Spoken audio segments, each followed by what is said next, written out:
Checking.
Can somebody please take care of this echo?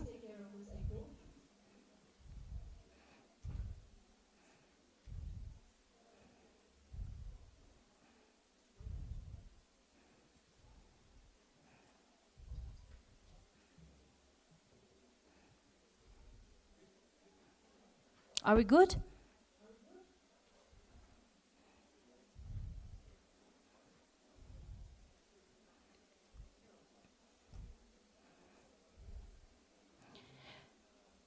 On behalf of the Civil 20 India and the Working Group on Sustainable and Resilient Communities, Climate, Environment and Net Zero Targets, I welcome you all with much excitement to this plenary session on net zero electricity, transport and industry. Again, my humble salutations to our Civil 20 Chair, Amma, Her Holiness Mata Amritanandamayi Devi, and my wholehearted greetings and a warm welcome to all gathered here today. Through knowledge sharing, multilateral and international engagements, and raising awareness amongst CSOs, policy influencers, academicians, and the public, we look forward to achieving the C20 India 2023 vision of being the light. Let me humbly welcome all the distinguished dignitaries to this session. Chairing this session is Mr. Srinivas Krishnaswamy, CEO of Vasudha Foundation. It is my pleasure to invite him. He's an economist by training and has worked extensively on renewable energy efficiency and policy-related campaigns, and lobbied both at the national and the international level while promoting green and alternative technologies at the grassroots level. He is a member of the Governing Council and the core governing team of the Indian Renewable Energy Federation. We are pleased to have you here today, sir. I would like to invite the chair, Mr. Srinivas Krishnaswamy, to take over the session. Thank you. Thank you very much, and a very good morning to all of you.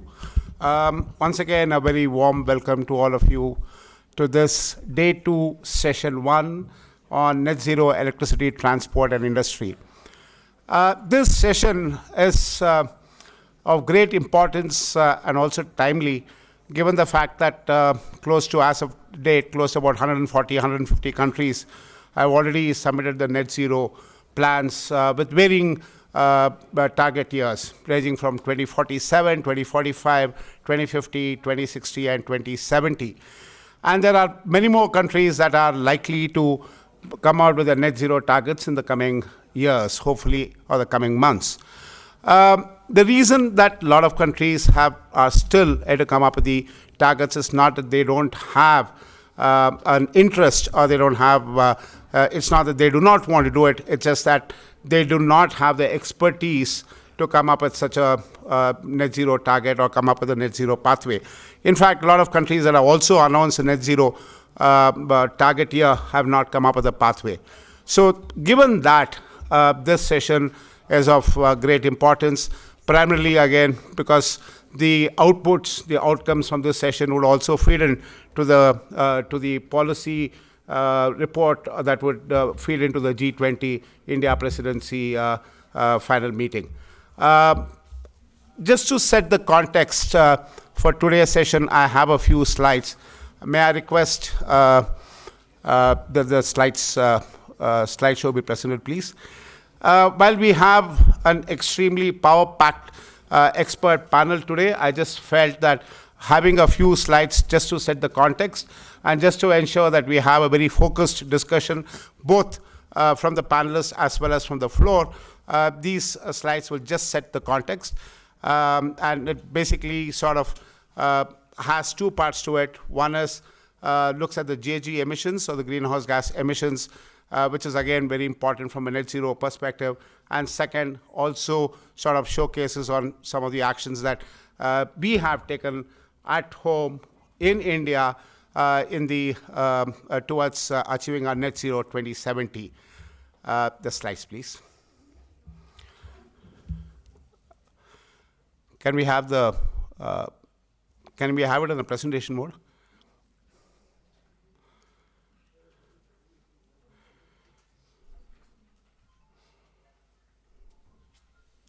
Yeah, thanks.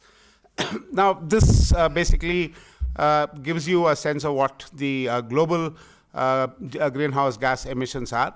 It has been growing very steadily from 2005, though there was a sort of a dip in 2020, largely because of COVID, but then it's right now 54590 million tons of carbon CO2 equivalent of global GHG emissions. Now, if you actually look at the breakup of those emissions, where are these emissions coming from? If you look at the source-wise emissions, you will find that a good chunk, the large chunk, 73% of the emissions come from the energy sector. And then if you break the energy sector again, you will find that the three largest contributors to the energy sector emissions are the transport sector, the public electricity generation, as they say, which includes generating electricity from all fossil fuels, whether it's coal, oil, or gas. And then you also have the industrial energy use. I'm not talking of industrial product and process use, but I'm only talking of industrial energy. So large chunk is the energy. You also have a fairly large chunk in the agriculture, forestry, and land use sector, which is about 18%. The industry, which is not the industry energy, the industrial energy is already covered the energy, but this is the industrial process, product and process use, that's about a 5.2%.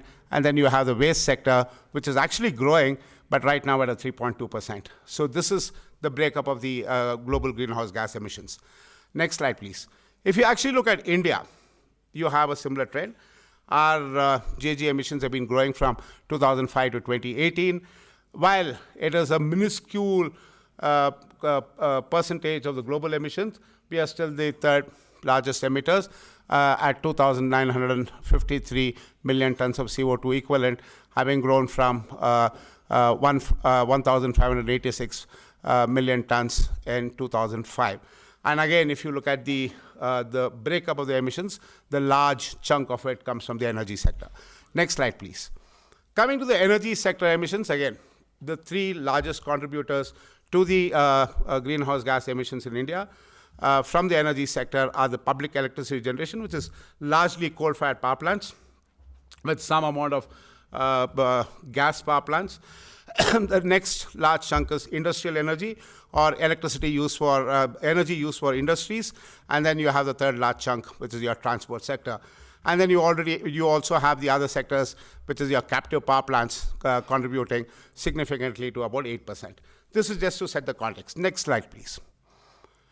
Now, but having said that, India has done very well in terms of changing its electricity generation pattern. So if you look at earlier, it was coal dominant.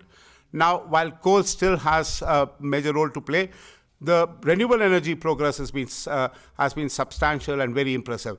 So from almost zero in about 2014, as of date, we have about 64 gigawatts of installed capacity of solar alone, which actually was a huge jump. And to put it in perspective, earlier in 2010, we were adding something like 10 megawatts per day. And today we are adding something like 50 megawatts per day. So that's the kind of difference that you can see in about the period of 2010 to 2022, 2023. And if you actually see the next slide, rather the graph or the infographic, sorry, the previous one, the infographic to the right, you can see that from a position of 7, India is now 4 in terms of renewable energy, displacing a lot of countries, including Canada, Germany, Japan, etc. So this is pretty impressive, just to give you a perspective. Next slide. But it's not only in renewable energy that we have made substantial progress. Energy efficiency is another area we have made substantial progress. I'm just to give an example, I've just taken one sector, which is your lighting sector. You can see that LED bulbs, which sales were virtually zero in 2014, has overtaken the sales of even incandescent bulbs in 2023. This, just to give you one sector. There are a lot of other sectors within the energy efficiency where there's substantial progress, but I just thought, given the paucity of time, I just thought I'd give one example, which is very starking and sort of presents the case. Next slide, please. Now, yes, we have done substantially well, but then if you're looking at net zero, there are a lot of things that we still need to do. This sort of infographic, so to speak, gives you a sense of the kind of actions that needs to be taken every decade, starting from the 2020, 2030, 2040, 2050, and 2060, leading to a net zero by 2070. It sort of, it doesn't cover everything, but sort of covers the, what shall I say, the big ticket sort of items that needs to be done in this period of 2020 or 2023 to 2070. Next slide, please. So, having said that, I would now turn to my power-packed panelists to sort of bring in their perspectives. We are very fortunate to have a very diverse set of experts today with us, people from the industry who can bring in the industry perspective, people who, who have been associated with the global arena, like Stefan Singer, for instance, who is part of a large number of networks like the IRENA, IEA, and so on, who can bring in the global perspective, who can sort of give us a sense of what's happening globally. And then we have people from we have a parliamentarian from Odisha who can bring in the perspective of what's happening in the state. We have people who are working on the transport sector or electric mobility sector. So we will be covering the key issues of electricity, transport, and industry in today's panel. Some of the questions or issues for discussion largely would be, how easy is it to achieve 1.5 degrees C? What needs to be done to achieve that goal? The scale and pace of transition needs to be substantially enhanced. How do you do it? Financing is key. Where will the money come from? Access to technology is at an affordable cost is crucial. How will that happen? New technology in the anvil, what are they? And last but not the least, adequate, appropriate safety nets to ensure that no one is left behind in this transition journey, which is basically, you call it by different phrases, different terminologies. Just transition is one. There could be many others. But then the whole idea is that nobody should lose out in this transition journey. Next slide. There are a whole lot of questions. I'm not going to it, but the panelists will cover these issues. With this, I would now turn to Shri Sujit Kumarji. He is the Honorable Member of Parliament from Odisha.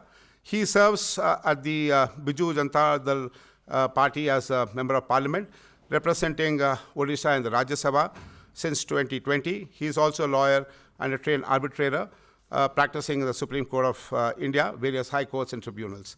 He is currently the chairman of the Committee on Petitions of Rajya Sabha and one of the youngest ever to chair a parliamentary committee.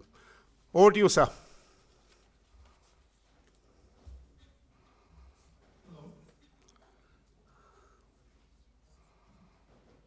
Hello. Yes, sir. We are able to hear you. Okay. Good morning, everyone. It's a real pleasure to join virtually discussions today on a very critical topic of net zero transition. I wish I could be there physically with you all, but given the demands of the politician, it was difficult for me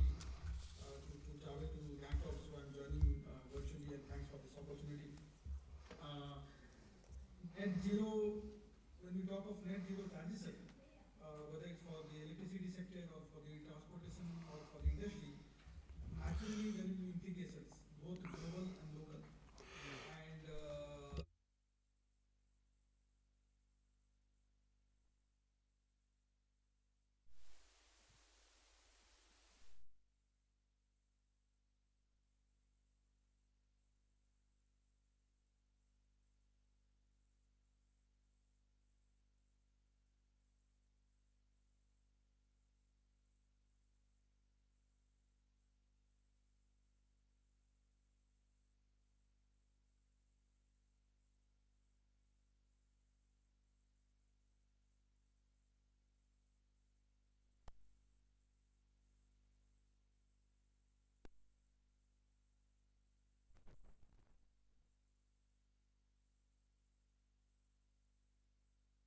we have to focus on just energy transition or just transition, because we cannot go green unless we talk of socio-economic justice. So I firmly believe that going green and socio-economic justice are two sides of the same coin, and we cannot achieve our goal of transition without making it inclusive, without making it a Jan Bhagidari or a people's movement. You know, although PM articulated his very ambitious goals in COP26 in Glasgow in 2021, where he spoke about the concept of Panchamita, the five nectars, and my previous speaker was also referring to that. We have these goals of reaching net zero by 2070, having at least 50% of our energy needs being met from green sources by 2030, having non-fuel fossil capacity generation of at least 500 gigawatt, by reducing our total projected emissions by 1 million tons from now until 2030, and finally to reduce the emission intensity of our economy by 45%. So these are the Panchamita, what was articulated by Honorable PM. Now, I laud the PM, I compliment him for this extremely ambitious goal. But my issue with him and with the government is, okay, we have great goals, we have a very ambitious goal, but it's too far. And where are the interim milestones? Where are the roadmap? Where is the roadmap? Where is the blueprint to reach that goal? So when we talk of 2070, it's like 40, almost 50 years ahead of us. So private sector is not going to come and invest in technology or invest massively, because they want to see a clear blueprint. So this is why I had introduced in the IFA bill called the Net Zero Emissions Bill 2022, and luckily my bill was also selected through the process of lottery for consideration and passing, because and then for those who are unaware of the concept of private member bill, let me just quickly tell you that every member of parliament is entitled to submit up to 3 private members bill in a particular parliament session, and then they all go into a lottery box, and then the top 3 are chosen for consideration and passing. And usually the practice is that only the top one gets the opportunity to discuss in the house. And I was very fortunate that mine was number 2, and the number 1 was another member of parliament who opted out.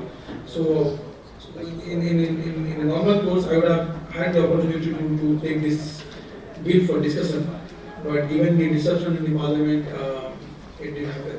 But anyway, I'll just quickly tell you about the gist of the bill and how it has implications for the energy sector and for the industry. See, first and foremost, as I've said, can I request everyone to mute, because I see noises coming, it's distracting. Can I request others to mute?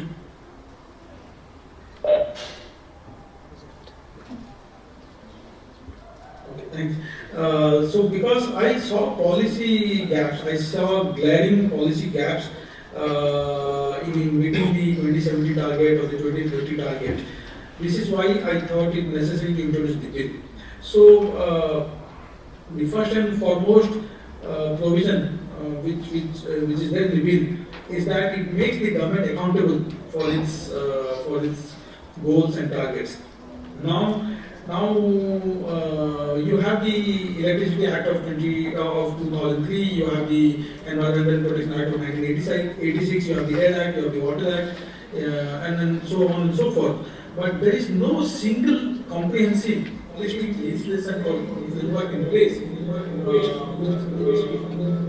Talks of which that if the government fails to reach that goal or in meeting its targets, interim targets or the final target. So there is no accountability mechanism as of now for the government. So this is why the bill speaks of fixing the responsibility in case of failure in meeting the emissions target, and this accountability is to be exercised through the National Green Tribunal. This is what I have proposed in the bill. Then another issue which I have currently is that yes, the government of India is doing its bit.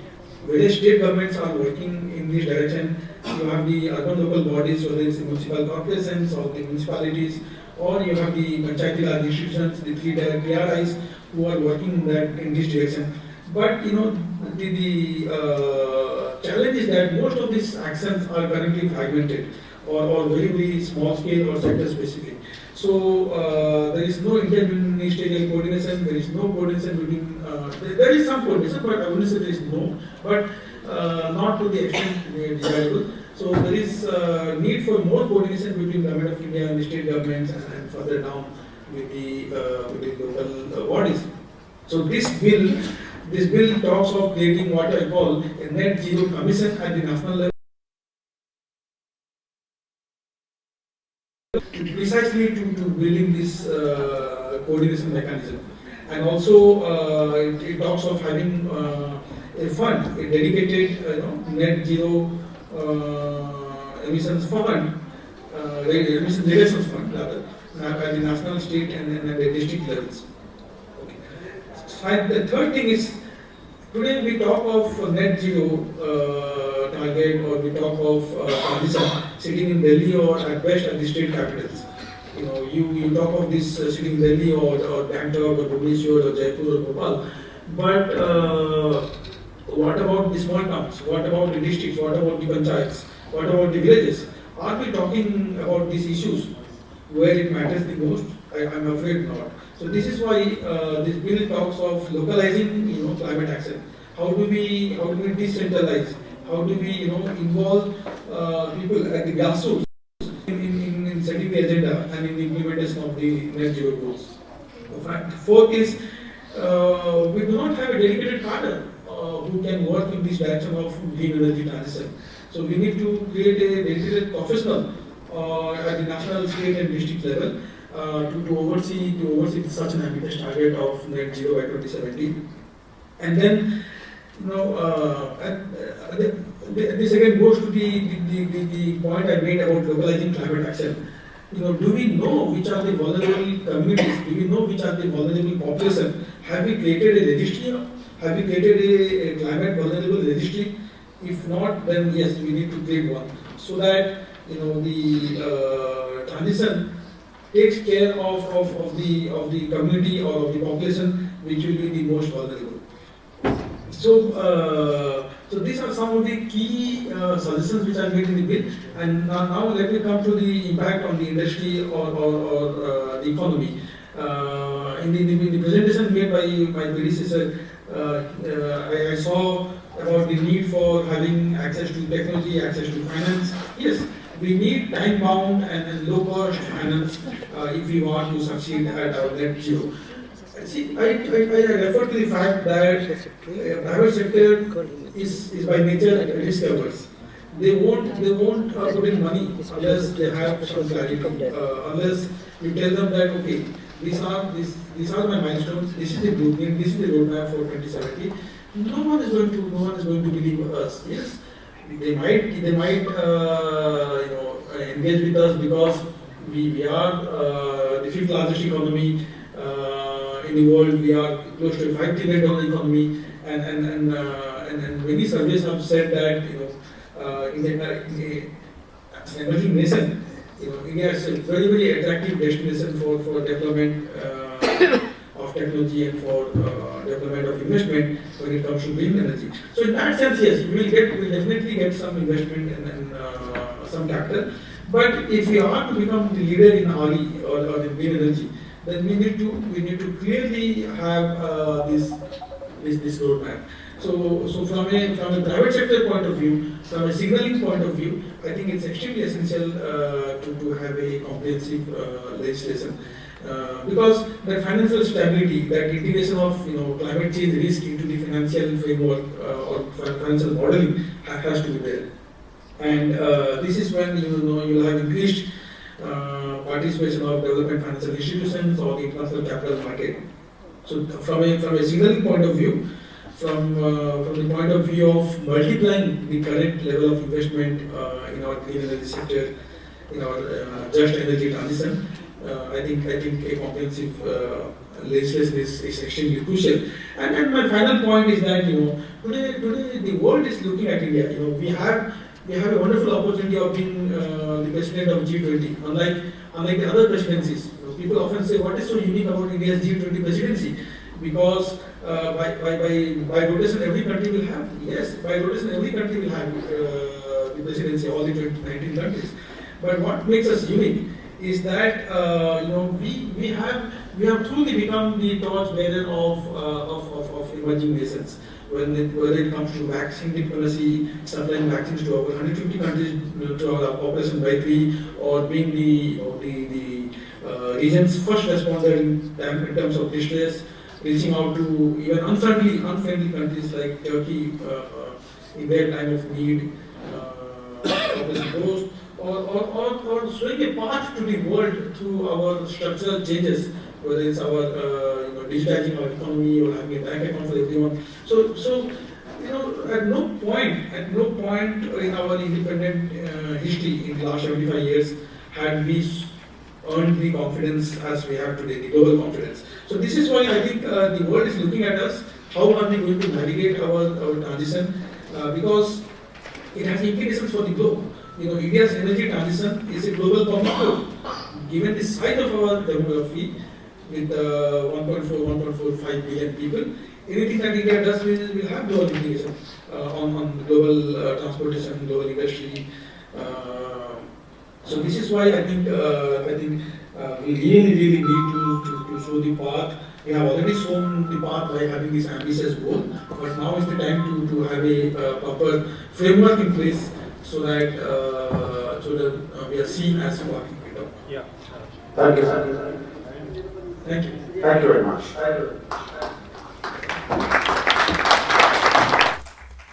I would now turn to Mr. Rohit Chashta. Rohit is the Deputy General Manager, Energy Efficiency and Sustainability at Schneider Electric. He holds a Master's in Energy System and has over 9 years' experience in the renewable energy sector. Over to you, Rohit. Thank you, Mr. Krishnaswamy, and good morning, everyone. Respected dignitaries and fellow panelists joining on the call. Can we have the presentation, please? Maybe I can start with a few slides to set, certain context was set by Mr. Krishnaswamy here, and I can give maybe add to that context, and then we can start with or we can see how a net zero world or how to move forward in a net zero world in that way.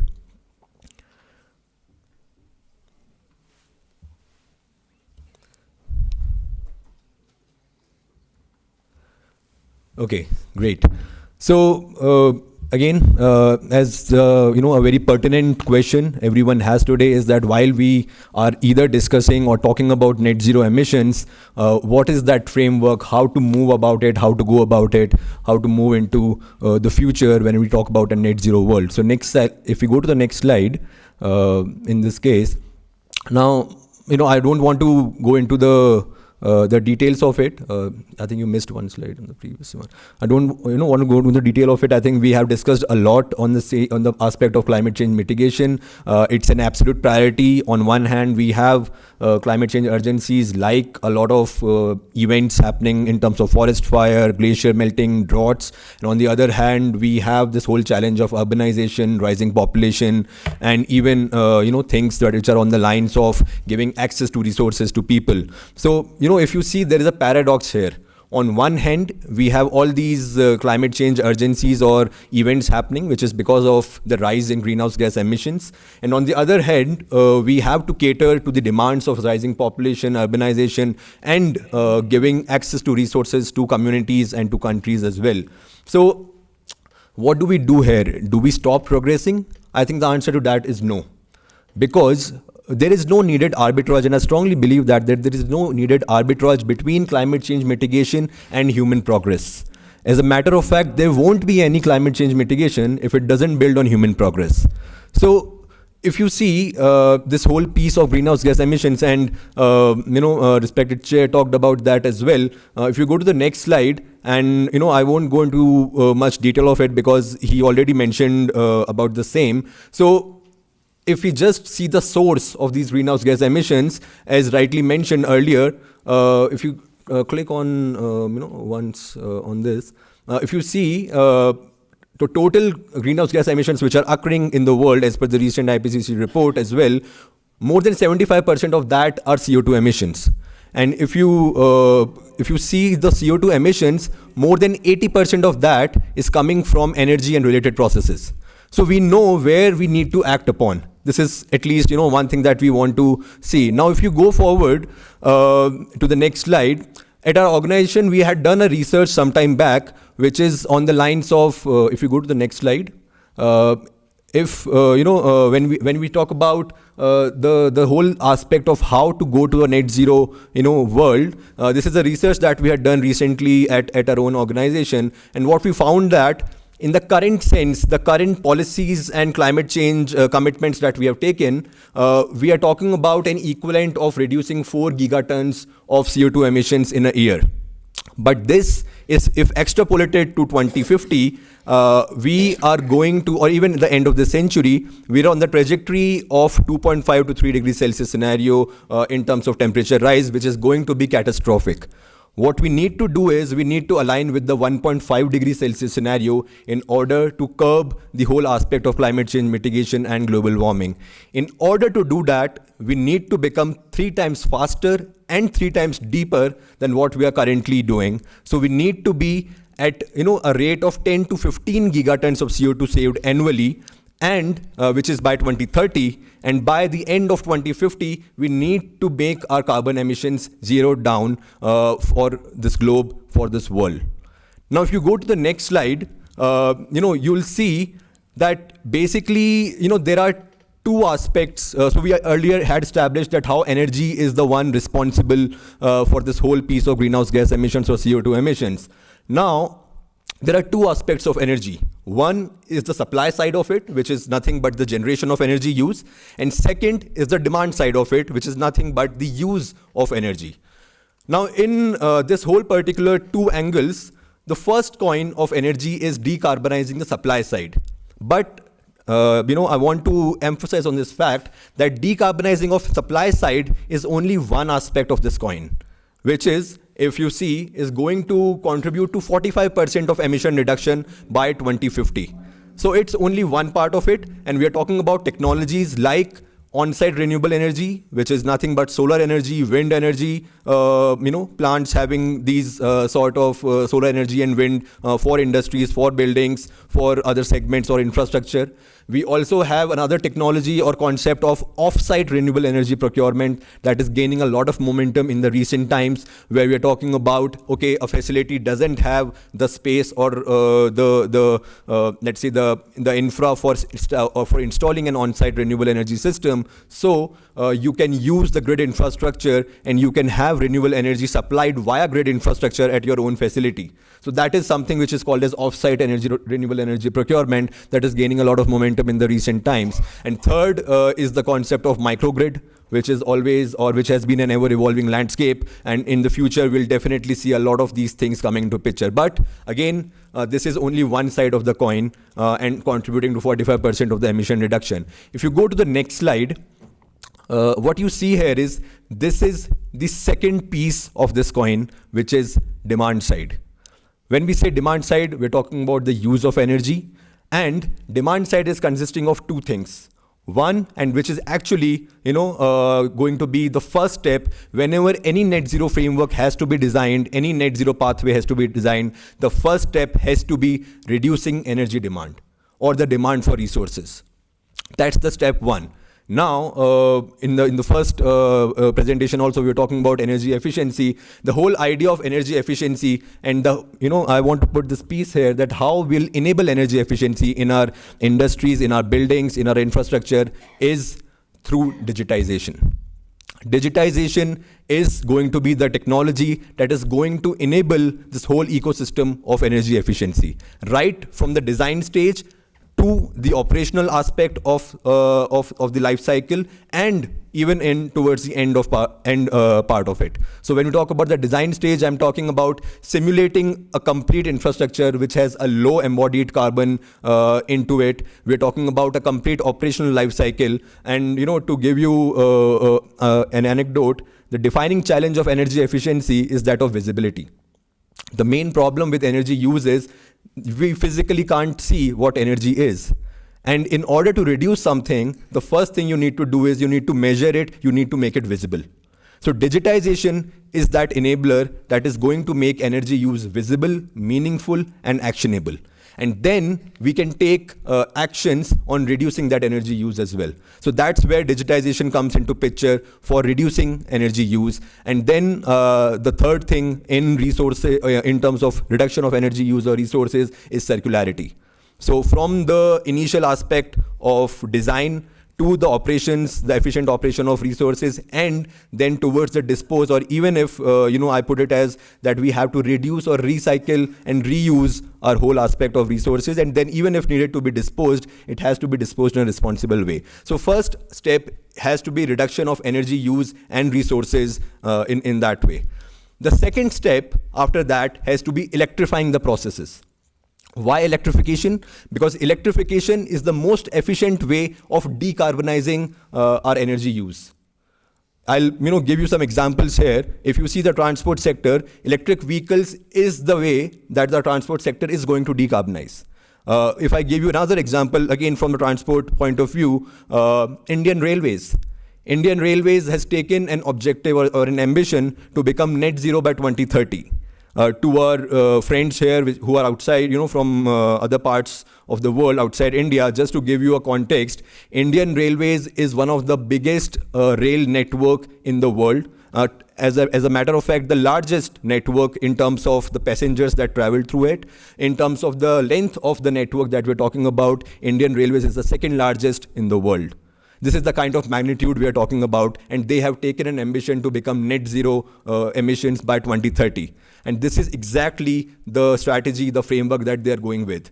They are first electrifying the complete rail network, and the second step then is making sure that electricity comes from renewable energy sources. So that's how electrification and decarbonization will go hand in hand. So in summary, 3 steps. The first thing, reducing energy use, improving energy efficiency as the first thing, and digitization, automation being the key enablers for that.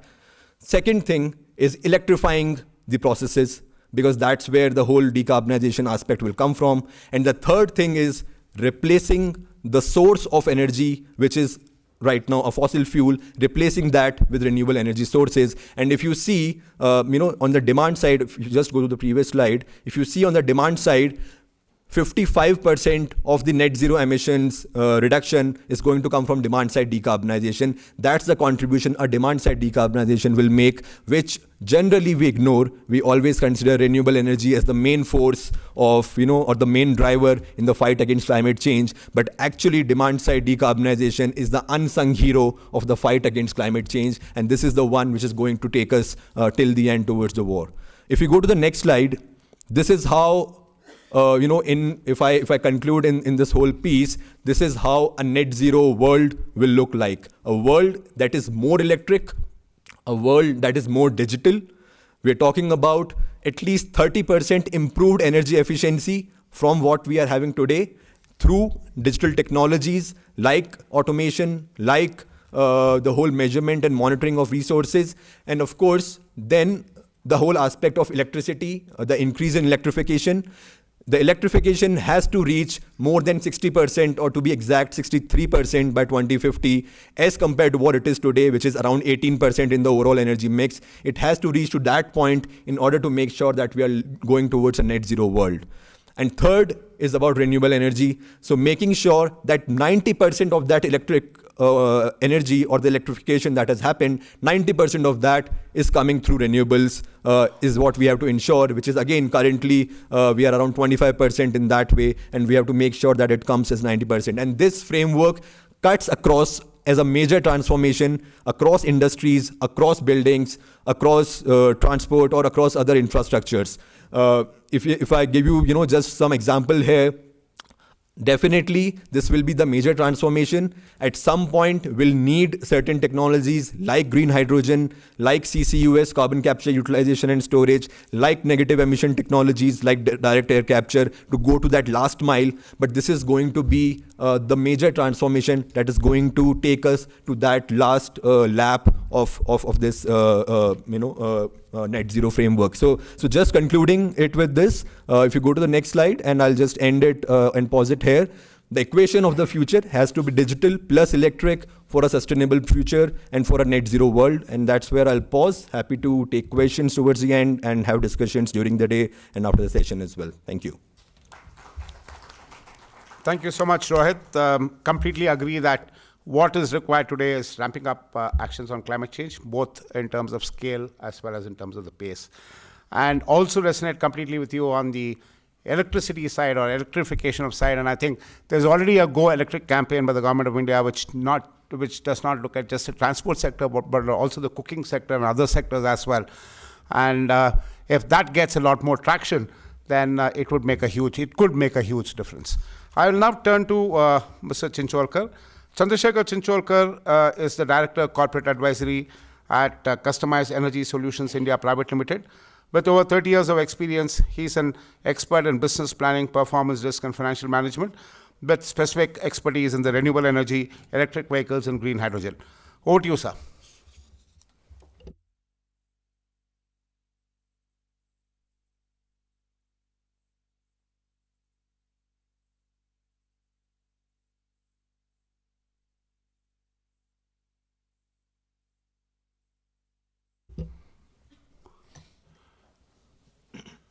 Is Mr. Chincholkar there?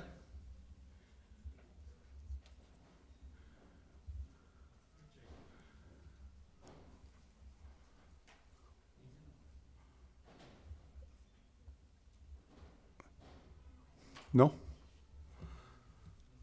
So I will, maybe he has dropped out, so I'll go to the next speaker then, Mr. Tam Tham Lee. He is the Director, Impact and Performance Climate Europe. He is the Director of Strategic Access and Geographic Zone in Europe's EU's largest initiative of climate innovation for the last 9 years. Over to you, sir.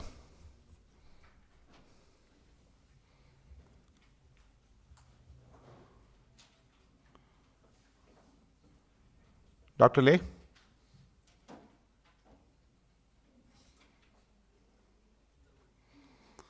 Is technology failing us? Is that my turn now? Huh? Stefan? No, your turn is next. Sorry, is it my turn now? No, your turn is next. We're just looking for Dr. Lay. So we can go with whoever's available. Okay. No, he's there, I think. Yes. Yes, so thank you and good morning. So thank you very much for the invitation. I'm honored to participate in this inspirational event, even though I can only dream of the Keynote at this point, and I hope to join you in person maybe some other time. So I have been working for more than 10 years in the United Climate Kick as a director for France and the Mediterranean, and now more broadly at the European level with a focus on systems transformation at national and subnational levels.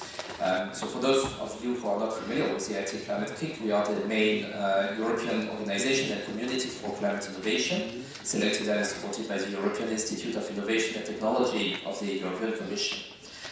So I hope that my perspective will be complementary to the previous distinguished speakers and also the following ones. I'm not going to speak so much about numbers and technologies, but to give you a perspective on how the European Commission, the European Union, and also stakeholders such as our organization are approaching this question of fast decarbonation and climate neutrality. So I may not have to say much about the European Green Deal, which is the overarching driver for climate action across the European Union. Can you actually see my video?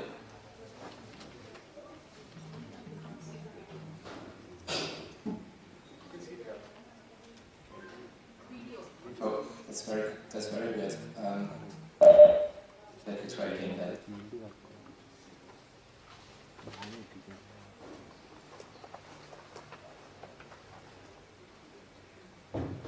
Can you see it? All right, thank you. So apologies about this. So as I said, yes, the diagram on the left-hand side summarizes the Green Deal's main action lines, and more details can be found following the link at the bottom of the slide. So one of the most prominent features of the Green Deal is that it has set a series of new, stronger targets to 2030. That speaks to the point made by Honorable Mr. Sujit Kumar earlier. This is the decade from our perspective when we must radically change gear in the speed of reducing greenhouse gas emissions and achieving climate resilience, even if the overall target for Europe is 2050 for climate neutrality. So some of the updated 2030 targets are indicated on the right-hand side of the slide, and you can see, for instance, that the objective for 2030 is a reduction of 55% of the emissions compared to 1990. So the European Commission has set up 5 missions to pool the necessary resources to support its priorities, and that includes, of course, the European Green Deal. So here I have highlighted the adaptation mission and the cities mission. The logic in most cases is that to achieve net zero carbon neutrality or resilience to climate change across the whole continent by 2050, first movers must be identified and supported to aim for 2030 targets, which are much more ambitious, of course. So even if most of the regions and cities in Europe have later targets, they may learn from the experience of such first movers and transpose approaches and solutions to their own specific local contexts. So when the cities mission convenes discussions in the member states, in EU member states, some of the most advanced cities in terms of climate action were asking that, are you serious? Net zero by 2030 is impossible, even if we tripled what we are currently doing.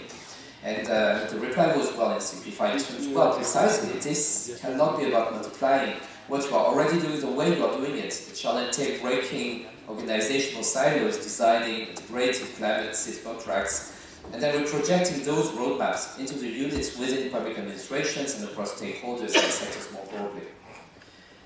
The cities mission has launched a call for expression of interest to select 100 cities with a 2030 net zero ambition across all of the 27 EU member states. And surprisingly, more than 300 responded, which in itself is a very interesting indication that awareness and mindsets are fast evolving. And those 100 cities plus 12 from associated countries already represent 12% of the total EU population. So achieving net zero carbon neutrality for them would already mean an estimated 0.7 gigaton CO2 equivalent of avoided Scope 1 and 2 emissions. And the Net Zero Cities program, which is led by United Climate Kick, comprises the Cities Missions platform that are organized and make accessible to all cities the tools, the resources, the expertise, the capabilities available across Europe on fast decarbonation. And all 112 cities are currently working on climate-neutral city contracts, which are a multi-level government collaboration tool and instruments for building agency and resources. multi-level government transformation is a key factor in net zero cities. And more than 50 cities clustered around 25 pilot cases are now being funded for innovation-focused projects that deal with some of the most, let's say, the hardest challenges on the road to net zero, which cannot be supported by existing mechanisms. Has something happened with the sharing? Sorry. Okay, so the Net Zero Cities program comprises let's say, a report on city needs, drivers and barriers towards climate neutrality, which can be found on the program's website. And its subsection 3.2.1 highlights implementation practices from a range of cities in key sectors for climate neutrality, such as mobility, energy systems, built environments, circular economy, and nature-based solutions. So I see this seems to be an issue again with the sharing. I hope this is going to work.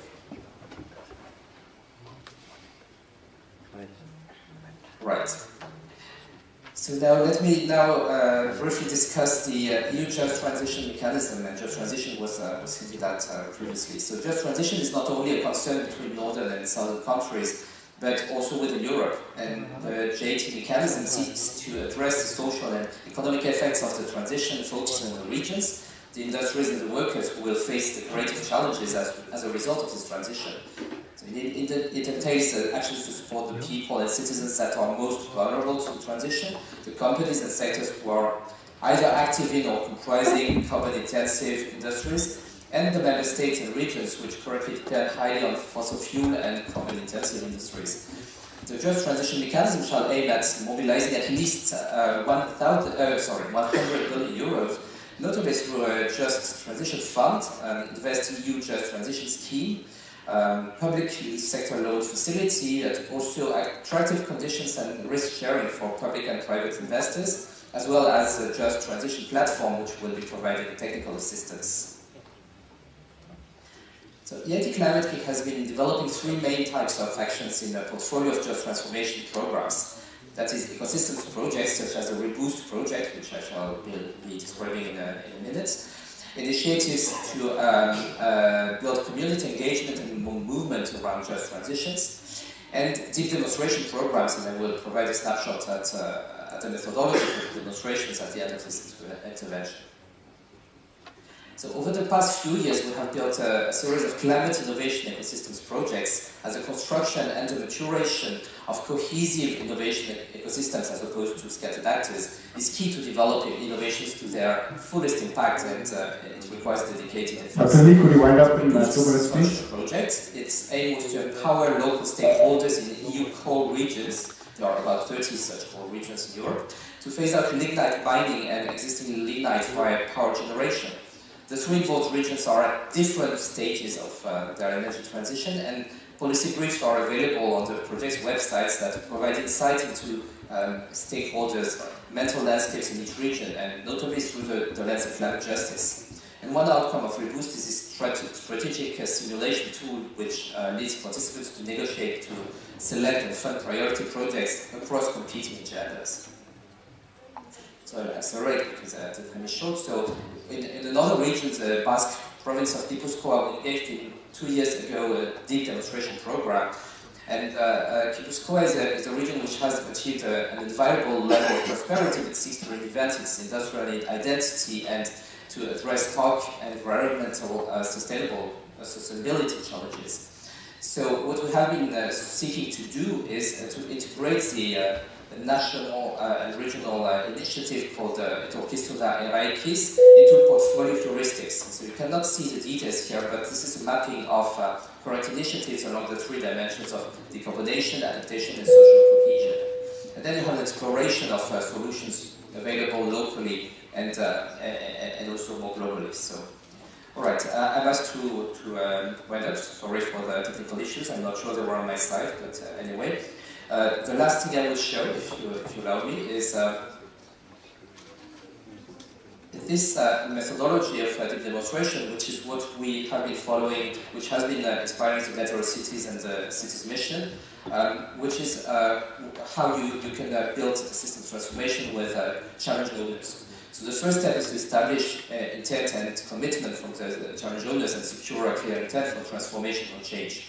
The second one is to define the intervention strategies, so which are the levers in particular that you will use to address the worries and opportunities at systems level. The third one is orchestration of a portfolio of innovations as opposed to individual scattered solutions being implemented in incremental ways within silos. And the fourth point, of course, which is overarching, is sense-making and feedback loops to allow, of course, the fast learning, how to achieve the transformation at scale, but scaling up and scaling out from individual solutions being implemented as a portfolio. So we'll stop here, and apologies again for the technical glitches. Thank you very much, Dr. Lee. We now Dr. Stefan Singer, who will also be bringing a global perspective. Stefan is the Senior Advisor, Climate Science and Global Energy Policy at the Climate Action Network International. He's also a frequent peer reviewer of various publications of the IEA and the IPCC publications, and he is also associated with a lot of networks ranging from the IEA, the ARENA, REN21, and so on. Over to you, Stefan. Thank you.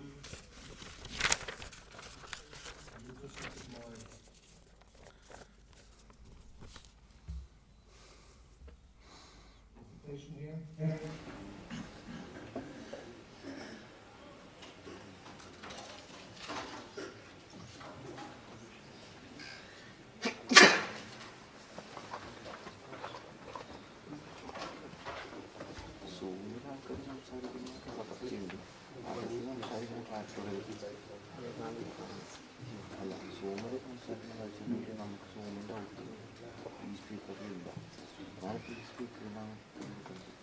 Do you see my screen?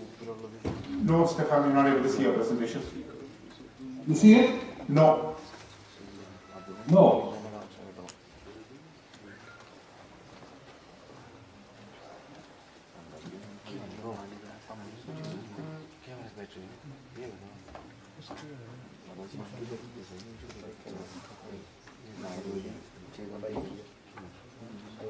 Maybe you can start talking, Stefan, and we'll try and figure this out. Sorry,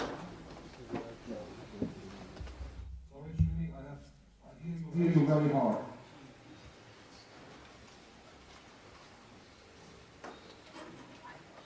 Do you hear me? Hear me, Stefan? Stefan.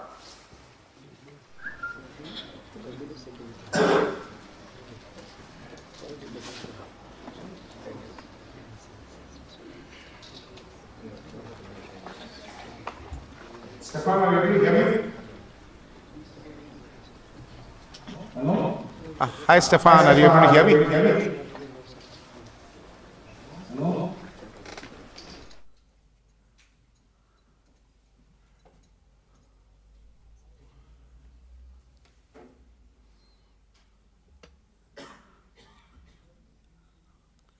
Stefan, are you able to hear us? And if you hear me, I have sent you my presentation. I cannot share my screen for whatever reason. Can someone start with my first slide, please? Is that workable?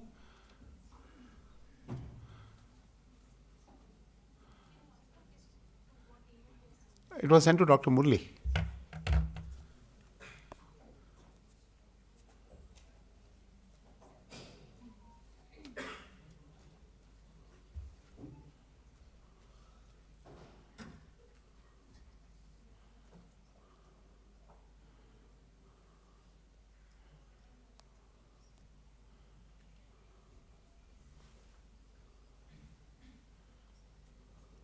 Can you see my slide? We can see it? No. Yes. Yes, Stefan.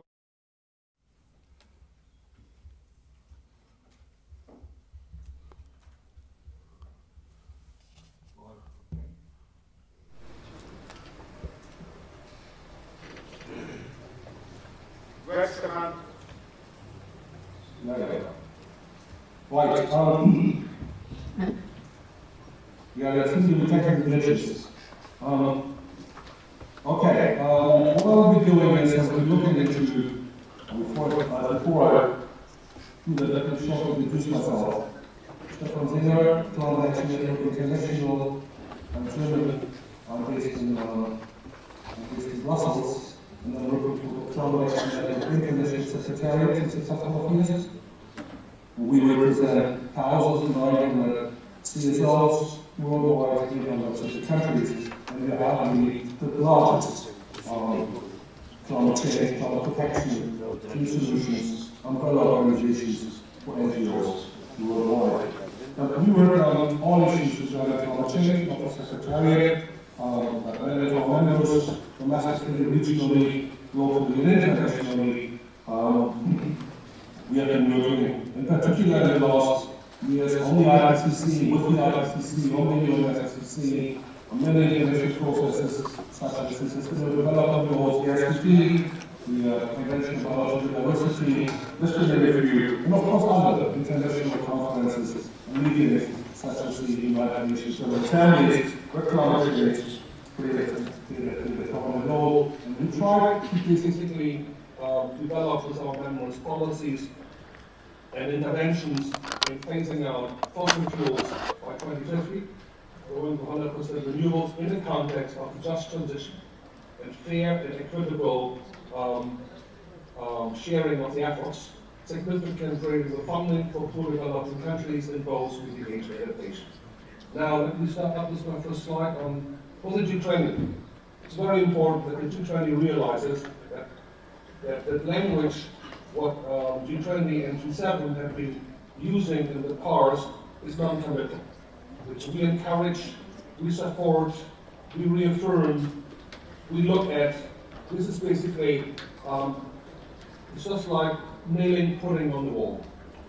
We think we need for the G20, as we do for the G7, we work on that one as well, strong commitments, goals, which need to be operationalized over the next years, which are in line with the overall goal for coming to net zero by 2050, globally, in context of the line, to basically avoid major climate disasters and look for the solutions we know are at hand, which are not exploited and not explored for a couple of reasons, because they're not necessarily technological or capital constraints, it's major political. So looking at one of the key slides from the IPCC synthesis report from this year, then we see on the mitigation potentials, and I focus on mitigation here, that the biggest technical potentials and cost-effective potentials are in solar and wind on the top of that slide. The length of the horizontal bar shows you the potential of savings of gigaton carbon dioxide emissions until 2030. And it's by far the largest solar and wind. And the color, whatever it is, in this case, blue color for solar and wind, predominantly represents highest cost efficiency.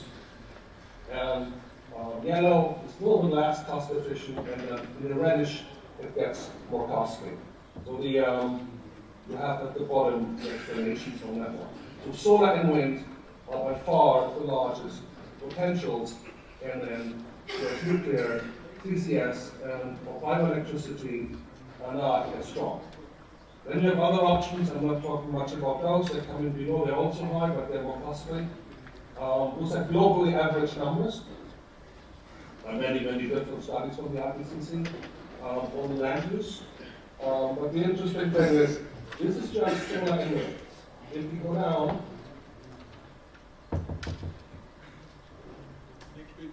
Next slide. you go down to the second part of that assessment by the IPCC, you see that energy efficiency is the second largest solution in terms of cost-effective potential, fuel-efficient vehicles, efficient lighting, public transport, efficient shipping aviation, avoiding demand for energy services by highest efficiency, energy efficiency, etc., etc. So, as once we had said before, it's really true. The supply side and demand side have to go together. It's not either or. Now, what we believe are key goals for G20 and globally. And they might be also be reflected in the COP decision in conference of the parties of the Climate Convention in Dubai later this year. We believe that based on the potentials that we have seen from different institutions and scientific assessments, we need annually, globally, about 1.5 terawatt new installed capacity, mainly wind and solar. This is about 6 times the present rate of installation. If we want to be in line in a trajectory for 1.5C, which is a while time, we've lost time already. Our budget is dwindling, so challenges become even more challenging the longer time we waste. We need an annual 4% energy efficiency increase across all sectors, which is about 2 times the present rate. That goes back to the assessments by the World Energy Outlook and the special report of the IEA from 2021 and 2022. We need a consistent growth of grid and storage infrastructure, because if we increase wind and solar significantly, we need better high voltage, low voltage grids and electricity storage, because the wind is not always blowing and the sun is not always shining, just to provide basically as much as possible 24/7 accessible, affordable, reliable, sustainable electricity or energy. Then removing energy poverty by 2030 is part of that mix. It is an SDG goal and should not be forgotten. We need to all that mobilizing finance for clean, which requires, according to a couple of assessments earlier, between the tremendous sum of about $4.2 to 4.5 trillion annually. This is about 3 times the present investments of 2022 for clean. However, that sounds large, and is a large number. It needs to be broken down nationally. What we haven't done, but what is a process which needs to happen, but we need, first of all, to agree that we go away, challenge and to tackle the 1.5C challenge with tangible and clear goals and targets, and not with just blah, blah, blah. These investments will bring huge benefits, economically, socially, ecologically. I'm not getting into the details here. One thing, economy-wise, we know from the International Monetary Fund that the external costs of fossil fuel burning and associated air pollution is costing roughly about 4 and 6 million premature deaths annually, mainly in developing countries, mainly in highly populated urban and industrialized conglomerates, and that the external costs of climate change and air pollution is much higher than the potential investments which I've shown there, which are pretty high, 4.2 to 4.5 trillion, that people save lots of money with avoided health costs and other costs. Now, how would we do that one? How would we grow? In this case, renewable electricity. The 3 biggest scenarios which have been coming out in the last years, they look into the average from 2025 to 2050. We prefer also to look very strongly into 2030 as a short-term target. Overall, the Energy Transition Commission, the World Energy Transitions Outlook from IRENA, International Energy Agency, and the IEA, they show numbers between 0.8 to 1.6. Terawatt per year, depending on what you assume. What are the other technologies which are in the mix? There we have CCS in there, nuclear, large-scale, bioenergy, etc., which we do not like. So we prefer the higher and more solar and wind-oriented expansion, and we believe we come closer to 1.5 terawatt rather than the slightly lower numbers from IRENA and the IEA, which is also in line with what the IPCC have been saying. And those are the issues I think we need to tell the G20 if they want to be ambitious, as representing 80% of global industrial manufacturing, 80% of energy consumption, and the majority of the people in the world, that the G20 has responsibility. Last point here, what we also need by the G20 is a strong focus on industrial innovation to match the challenge for sustainable, just transition-based forest rates to meeting the 1.5C survival targets and avoid major climate change. International coordination by and with large industrial sectors on best available technologies, sectoral agreements. That would basically require that across countries, between countries, the major companies work together and have common peer review processes, emission standards, energy standards, etc. It could include the circular economy, recycling, and it's true for basically all products like steel, cement, chemicals, green hydrogen development, cars, consumer products, lighting, cooling, information technology, communication technologies, whatever you want. The benefit of doing that one is that if you focus on those big sectors, which are all the big energy consumers, or producing products that consume energy, each of these major sectors, there are only about 2,000, in some cases more, in some cases less, about 2,000 major companies covering 80 to 90% of the global production. So that will be a comparably easy, I'm not saying easy, process, because we don't deal with 150,000 different entities. We deal with probably maximum 25 major companies which all fit in one. That might allow a better solution for steadily, continuously improving contribution to the environment, contribution to energy efficiency, take up of renewables, because there's a higher likelihood that those would agree on each other, but it requires a high level of coordination, of discipline, of solidarity, working together and sharing recipes. That's very important to keep in mind, and that's what we need for that one: open, transparent, annual monitoring, verification, and reporting, LOE. By the way, also for the renewables and energy efficiency targets. And we need to break down the goals into national specific objectives eventually, but this is a later process, which needs to happen because some have to do more than others.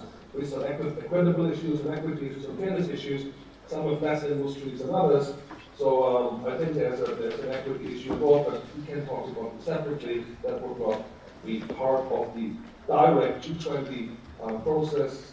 If we enough to G20 would agree that this should be installed at some point in time over the next years. But this is very important that we have annual and short-term implementation issues and not looking to long-term net zero development eventually, because if we look into 2050, well, I'll be honest with you, by 2050, I'm probably happily become old, and I would not be the only one. So we need short-term targets to keep politicians responsible, keep the pressure on industry and innovation, annual deployments of renewable energy efficiency, but also for short-term, direct, best available technology agreements in industrial sectors that will benefit globally the people and the planet.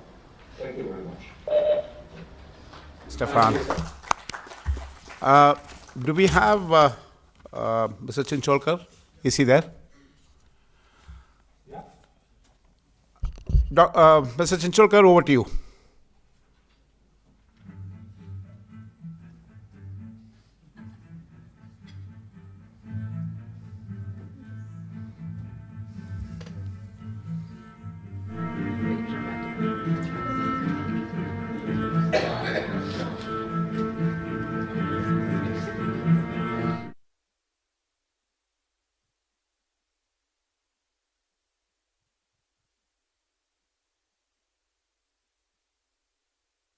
We can hear you.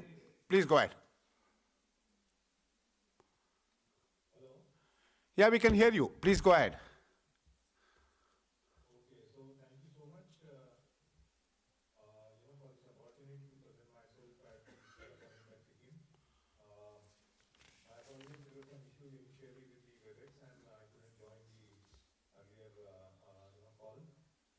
Can you put up the presentation, please? Yeah, next slide, please. So overall, in terms of what needs to be done from an India perspective for making sure that decarbonization really happens the way it should be, and both energy industry and processes are actually benefited. We need to really understand what are the facts in terms of mobility perspective, what things are actually in this country at this point of time. So if you look at currently, India has roughly around 33 crore vehicles, and most of them, 75% of them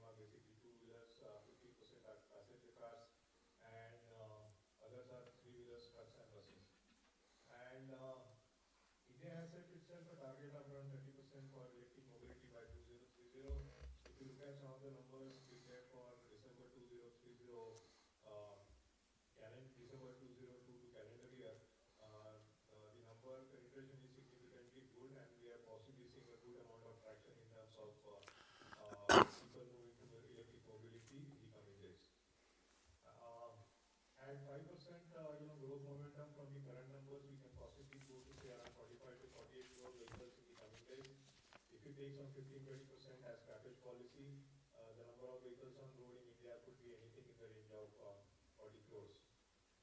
So looking at that, and what is the estimate of Niti Aayog in the coming days, that India will probably have 60% of the people staying in cities in the coming 7-8 years.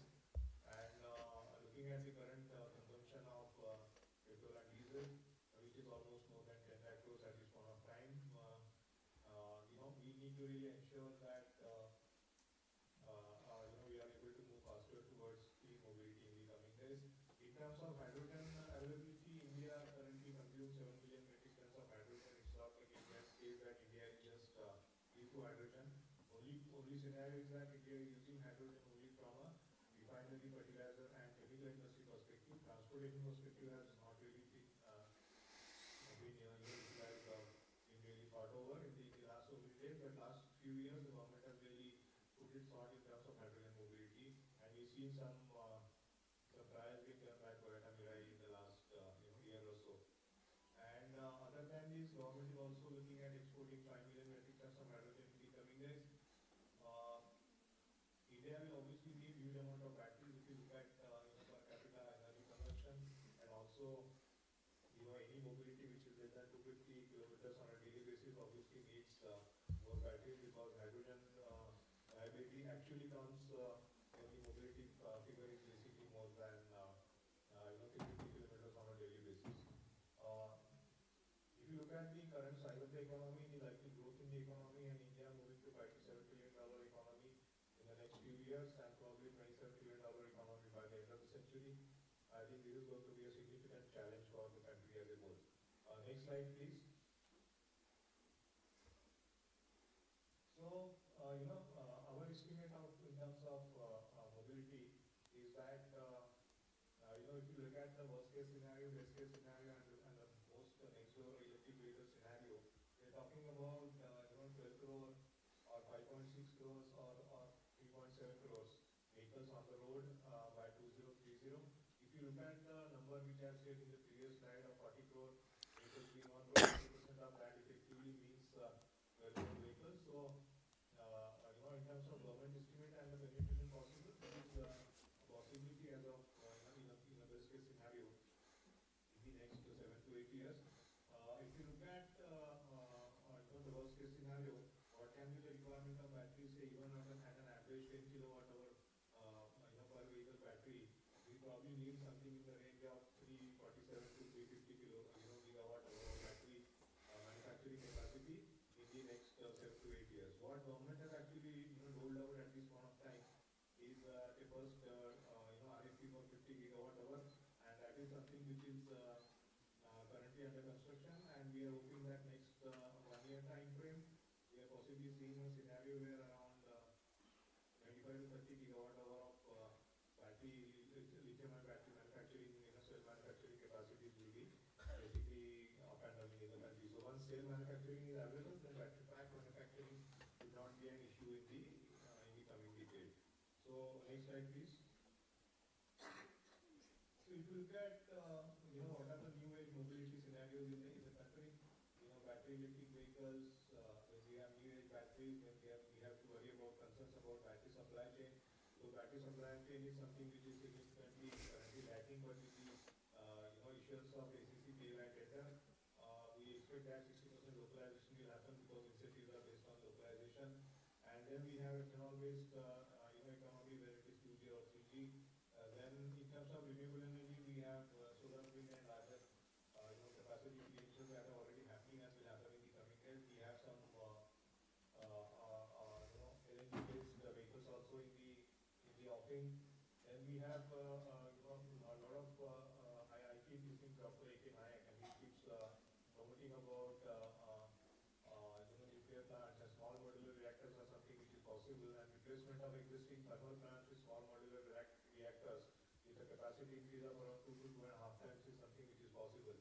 So, other than this, hydrogen as a fuel of the future is a very important scenario because hydrogen is one single fuel which is available in abundance globally, but obviously it is not there in a separate form. It needs to be extracted, and as it is available in liquid form at minus whatever 270, 280 degrees, or then it is available in gaseous form, which needs large transportation and storage costs.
Gigawatt plus.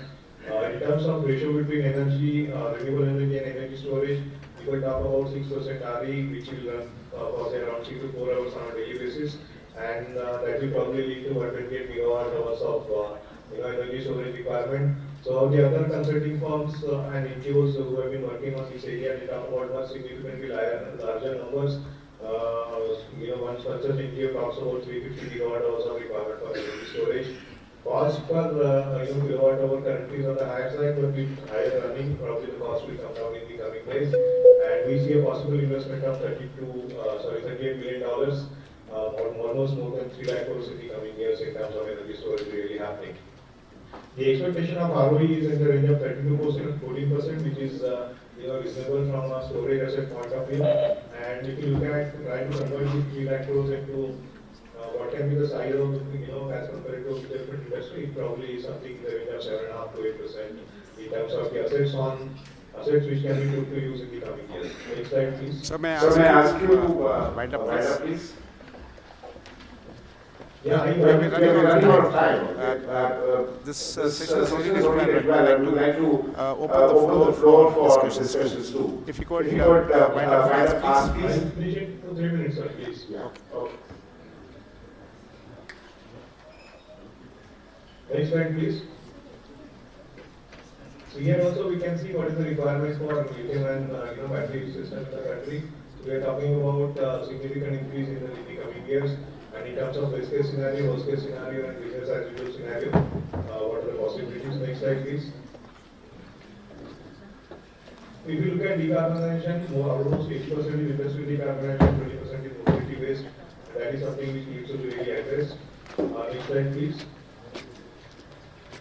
So what are the benefits which are given by the US government? If you look at the benefits given by the US government, they are significantly numbered. They are talking about $369 billion of incentives. So what should be trade incentives in India from India is 85% energy dependence on an imported basis. So we need to really look at more incentives in the coming days. Next slide, please.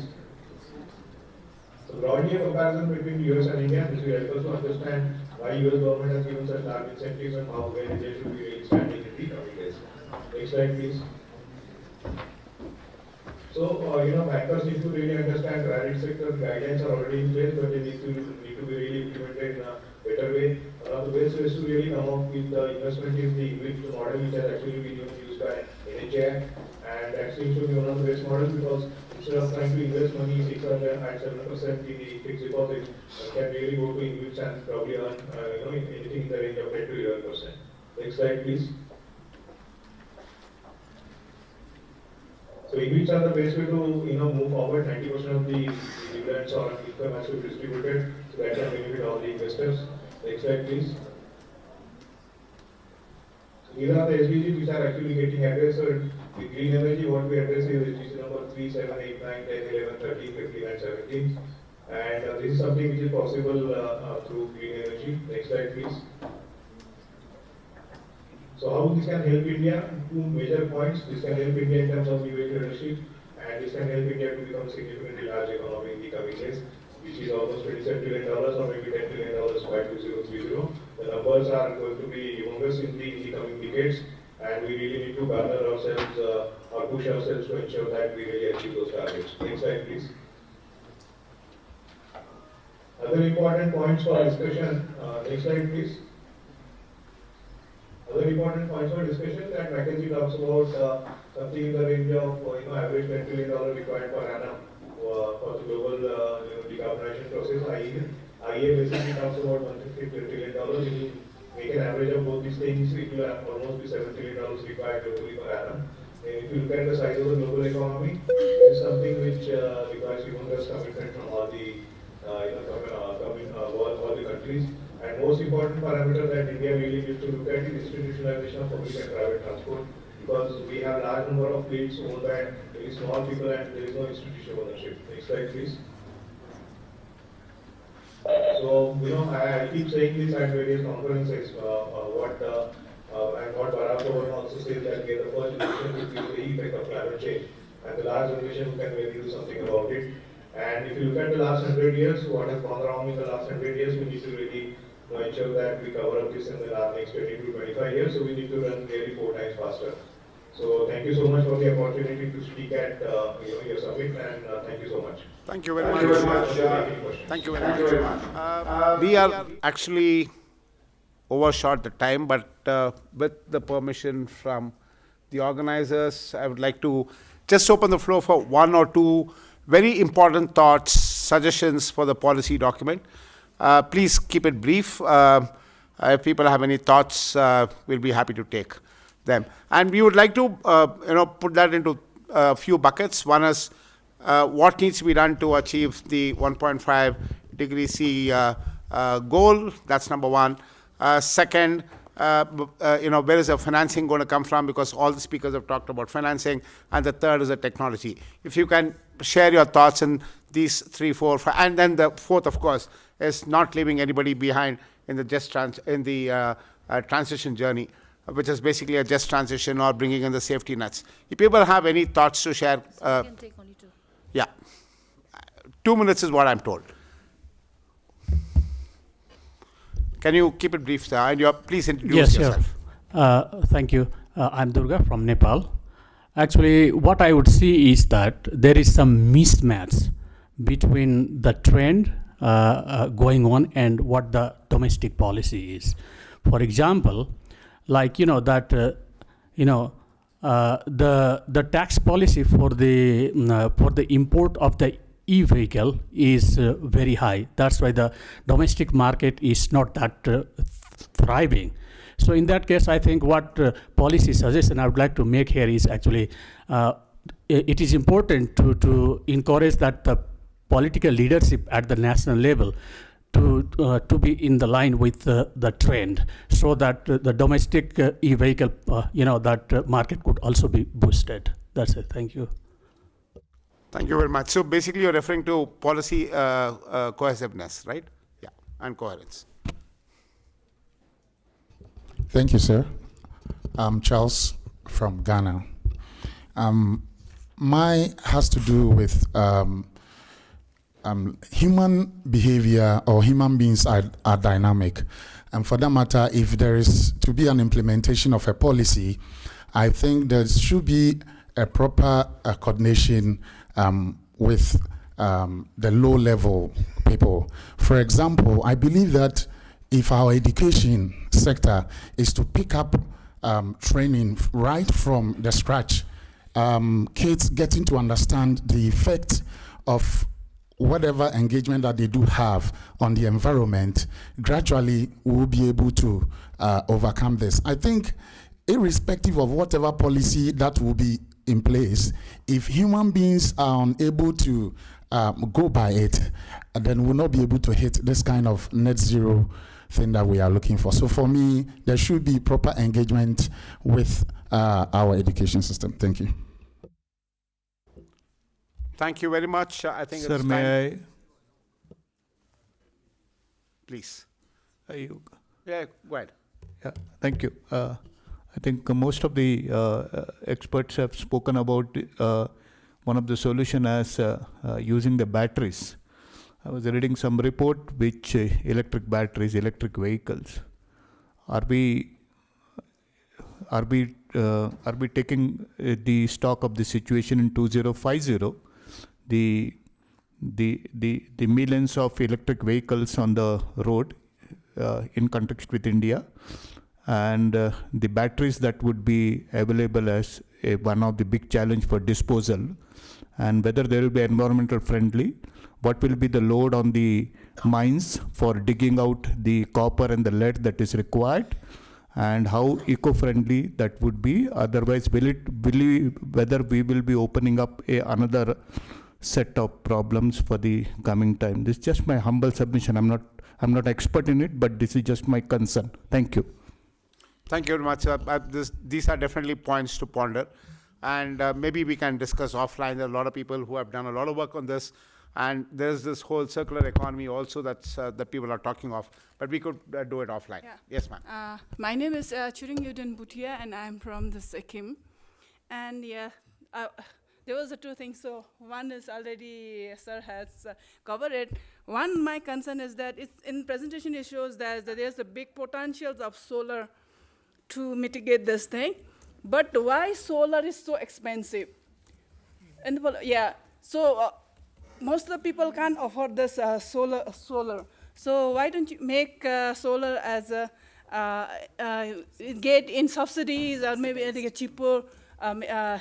cheaper price, so that can most of the people can afford this. Thank you. Ma'am, I'll answer this offline, but then the price of solar has actually come down from 18 rupees to 2 rupees in the last 10 years. And there are a lot of state governments, basically the state renewable energy development agencies are offering, for rooftop solar, they're offering a lot of incentives. So that's something that we can discuss offline. I do not know what exactly is there in Sikkim, but I do know that there are other states like Uttar Pradesh and others where they are offering a fair amount of subsidies and incentives for residential communities to put solar rooftop. With this, I would like to bring this session to a close. I would like to thank all the excellent panelists for their very rich insights and presentation. This also offers a lot of food for thought for us in putting together the policy document. I sincerely apologize for not having enough time for more questions from the floor or more discussions on the floor. I suppose a combination of technical glitch, and was the reason for us not being able to keep to the time. But anyway, thank you very much. And once again, I thank all the panelists for their excellent presentations and insights. Thank you all. Thank you, Dr. Srinivas, for chairing this session, and the panelists for your valuable talks. If you have any further queries, suggestions for policy formulation and onward submission to the G20, please mail them to crc.c20india@am.amrita.edu.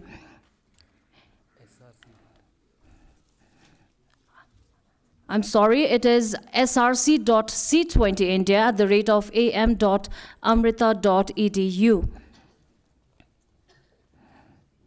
Before we break for lunch, we will now have Udaharan screening. I request the participants to please stay back. I will now hand over the session to my fellow MC from Amrita Vishwa Vidyapeetham, Dr. Rahul. Over to you.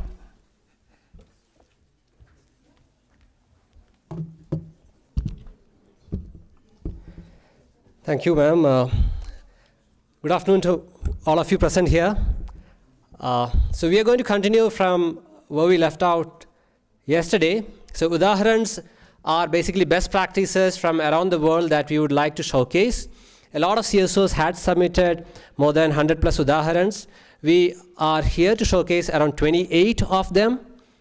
So without much ado, I would like to start. So the first one for today is going to be from India Water Foundation.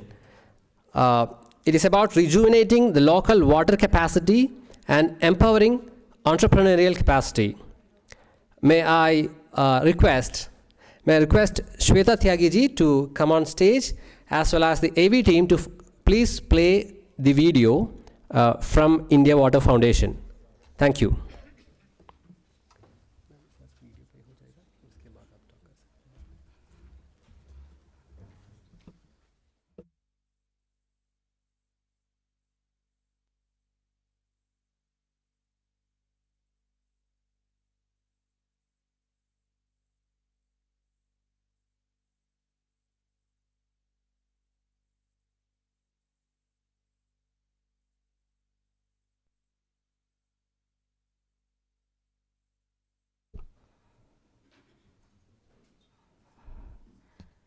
This is not our AV.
It is one of the states with highest average rainfall but still has water scarcity.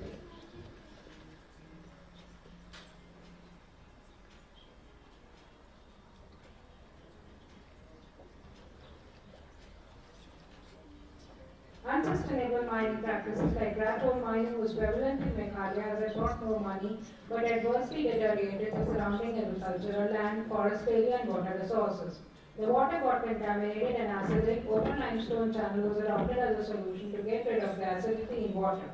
Gradually, due to afforestation, the villages had gone completely treeless and occupied a barren look. But the nature of change is change, and that of man is to adapt. As knowledge and implementing partner of Meghalaya Basin Development Authority, we undertook increasing resilience to climate change.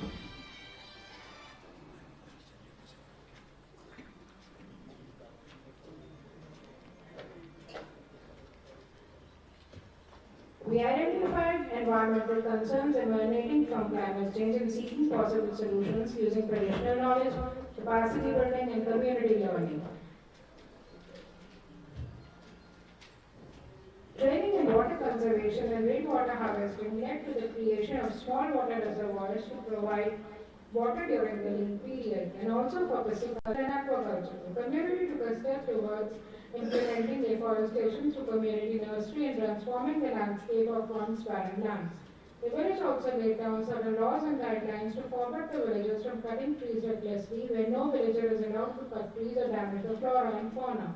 The only possibility was due to the rise in temperature, tea started growing in Meghalaya and became a source of livelihood. The dependence on natural resources for livelihood was addressed by creating alternative livelihood options like piggeries, beekeeping, sericulture.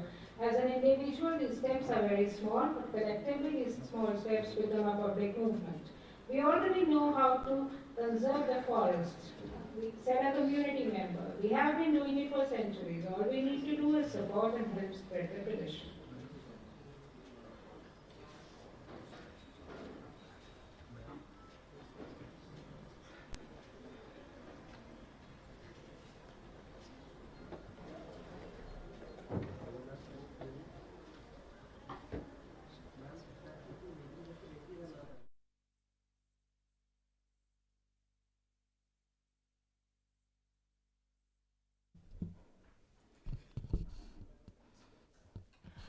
Thank you. I'll briefly introduce myself and India Water Foundation. I'm Shweta Tyagi, Chief Functionary, India Water Foundation.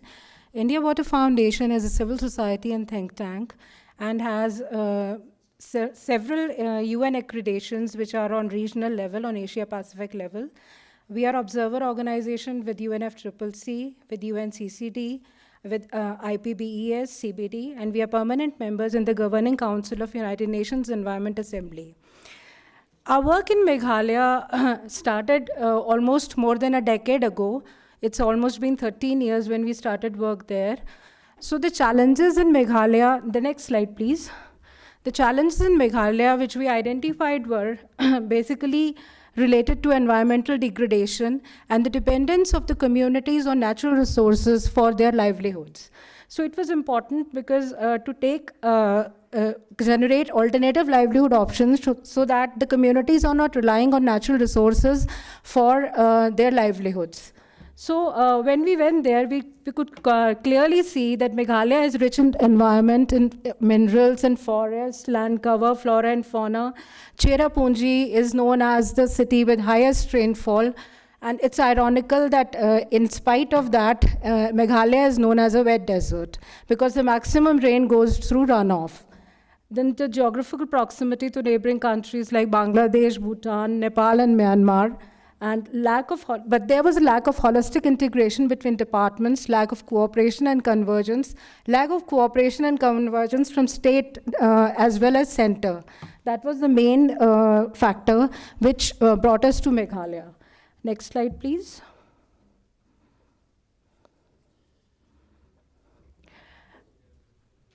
So as I've already spoken about the challenges, because of the paucity of time, I'm going ahead with my slides as I've been told that I only have 5 minutes. So the degraded floral and faunal biodiversity, despite having sacred groves in Meghalaya, when we went there, we could not see any birds in the sky and fish in the rivers. So due to our gradual work there and what all we did with the communities and indigenous population, which was basically based on slash and burn agriculture and rat hole mining, along with unsustainable hunting practices. So we created, there was, as it's written, the absence of regional media's role, lack of mutual cooperation, negation of the role of civil society. So all this contributed to the challenges that the Meghalayan community was facing. Next, please. So IWF tried to transform Meghalaya. The Meghalaya Basin Development Authority is the nodal authority and agency of the government of Meghalaya, which undertakes every development work in Meghalaya. And IWF was the knowledge and implementing partner of Meghalaya Basin Development Authority, through which we created the Integrated Basin Development Livelihood Promotion Program for the communities in Meghalaya. Now, this program was actually based on 4 major venues. That was knowledge management, good governance, natural resource governance, and capacity building. So, as you can see, the socioeconomic assets to tackle vagaries of climate change were basically based on environmental EBA, that is ecosystem-based adaptation, which we confirmed into IWRM and Water Energy Food Nexus. That became the milestones of the program which was developed in Meghalaya. So next slide, please. So the sustainable impacts of the program that we undertook there was that the citizens they became active smart citizens instead of just being beneficiary of the government provided subsidiaries and programs. Then the development from periphery to mainstream by bringing Meghalaya into, the success stories and action stories which we conducted there. They were shared at international platforms, at UN platforms through India Water Foundation's accreditations. And so it got a limelight in a lot of UN bodies. Then blended integrated water resource management. See, as I previously spoke about that, ironically being a land with maximum rainfall, it was still being a wet desert. So we created small water reservoirs, or jalkunds as we speak of. These water reservoirs during lean season worked for irrigation purposes, for drinking water purposes, and also there were small hydel power plants which were there. So this one water body, worked for water security security, food security, and energy security. So I think in most of Asia, there is nothing a better example on water, energy, food nexus than of Meghalaya. Then through this program, we were able to realize SDG 1, SDG 2, 6, 7, 13, 14, and 15. And the economy of the state doubled because of creating entrepreneurs out of the hunter community. And development, as you can see, it's a shining example of preservation of traditional and natural cultural knowledge, which we got from there. So along with nature-based solutions and traditional solutions, we also focused on science-based solutions there. Next, please. As you can see, the women who, though it is a matrilineal society, but women were just rubber stamps there. And we brought out different livelihood opportunities through silk making, aquaculture, pisciculture, energy culture, and water mission. A green mission in Meghalaya was very evident because of the sacred groves that are already there. Next, please. So as you can see, the biodiversity was restored by bringing the traditional rice varieties that were in Meghalaya. We brought them again, which were already diminishing from the food cycle there. So that is it. Thank you so much. If you have any questions, I'll be happy to answer them, if any. We'll do it offline. Okay, thank you. Thank you, ma'am, for that presentation. As I mentioned before, this is to introduce the works of most of the CSOs, and we welcome the delegates to take the discussions offline during the networking lunch or after the sessions. So next I invite the representatives from KCC Sikkim, who is going to present on conservation for sustainable livelihood. Sorry, it's on waste management. May I request the AV team to kindly play the video of KCC Sikkim.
Now I invite Madam Sharon Gooden to kindly present.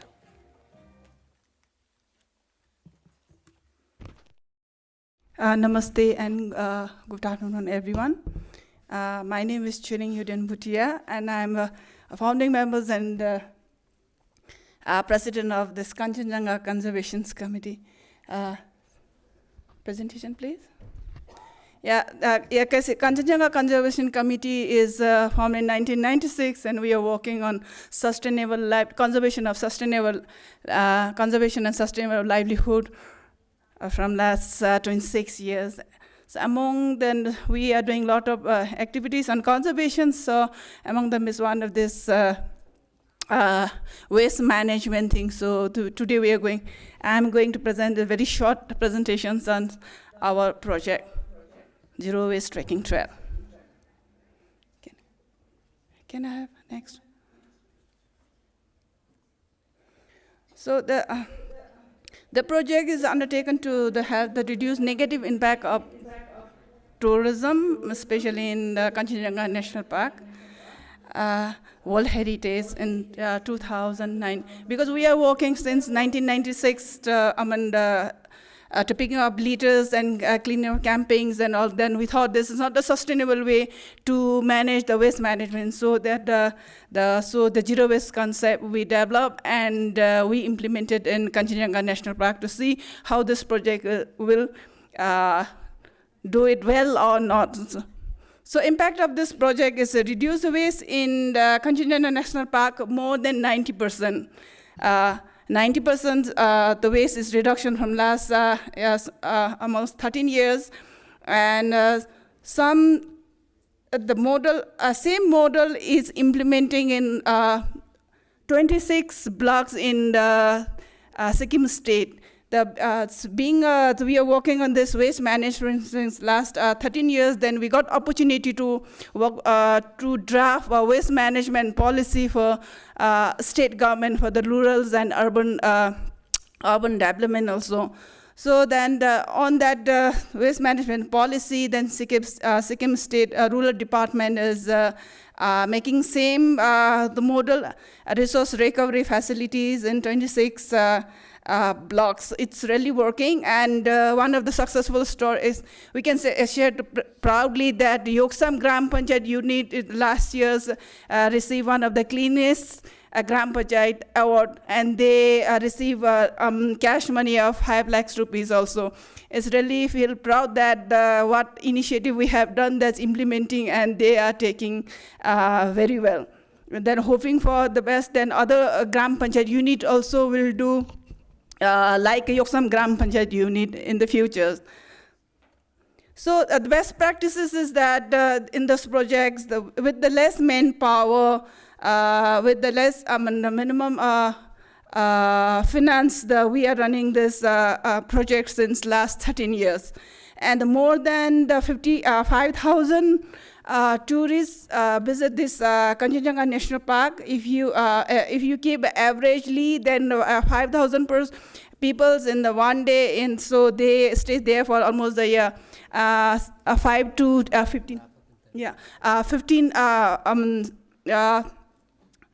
5 days to 15 days in the mountain. So you think that how much waste they are generating it. So can we go next? That's it. I think only 2 slides I have because of you. So only 2 slides I have because they have given a limited time, so that I try to present in within the 2 slides. Thank you. So if you want more inquiries, please contact me. So there's the numbers also in the other slides. Maybe so they can share. Sure. Thank you. Thank you, ma'am. Again, I really apologize that we have very limited time, and I'm the bad guy here to pull off you out of the podium. So next we have, we invite the representative from Save the Hills, who is going to present on innovations for disaster preparedness. May I invite Prafulji and also request AV team to kindly play the video of Save the Hills.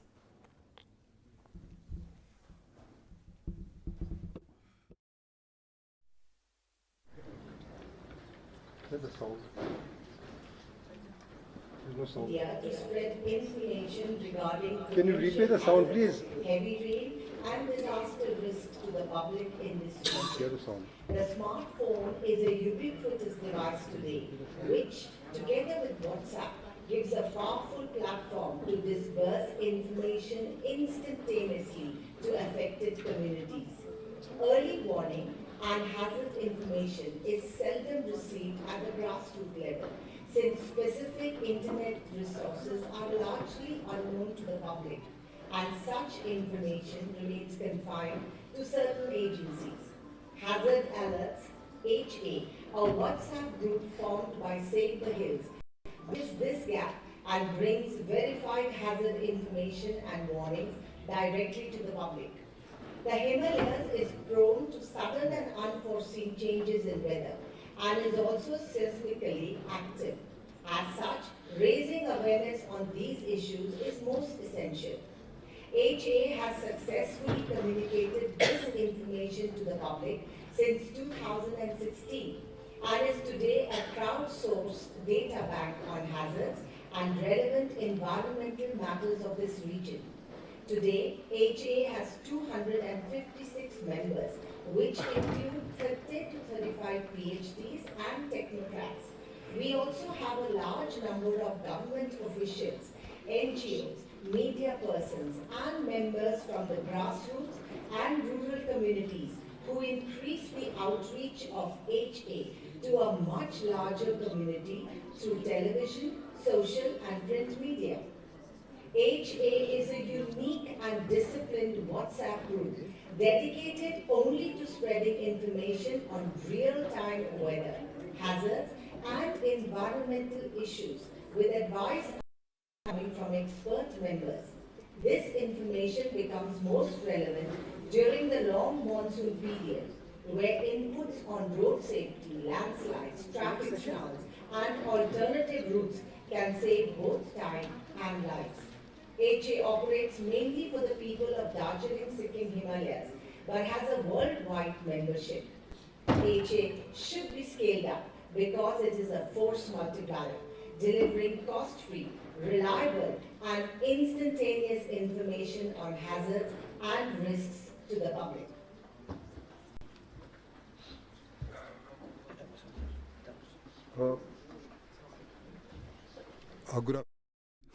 I'm Wing Commander Praful Rao. I'm from Kalimpong, despite my name. And I belong to a really small NGO called Save the Hills. We formed Save the Hills in 2007 after massive rainfall and landslides in this area.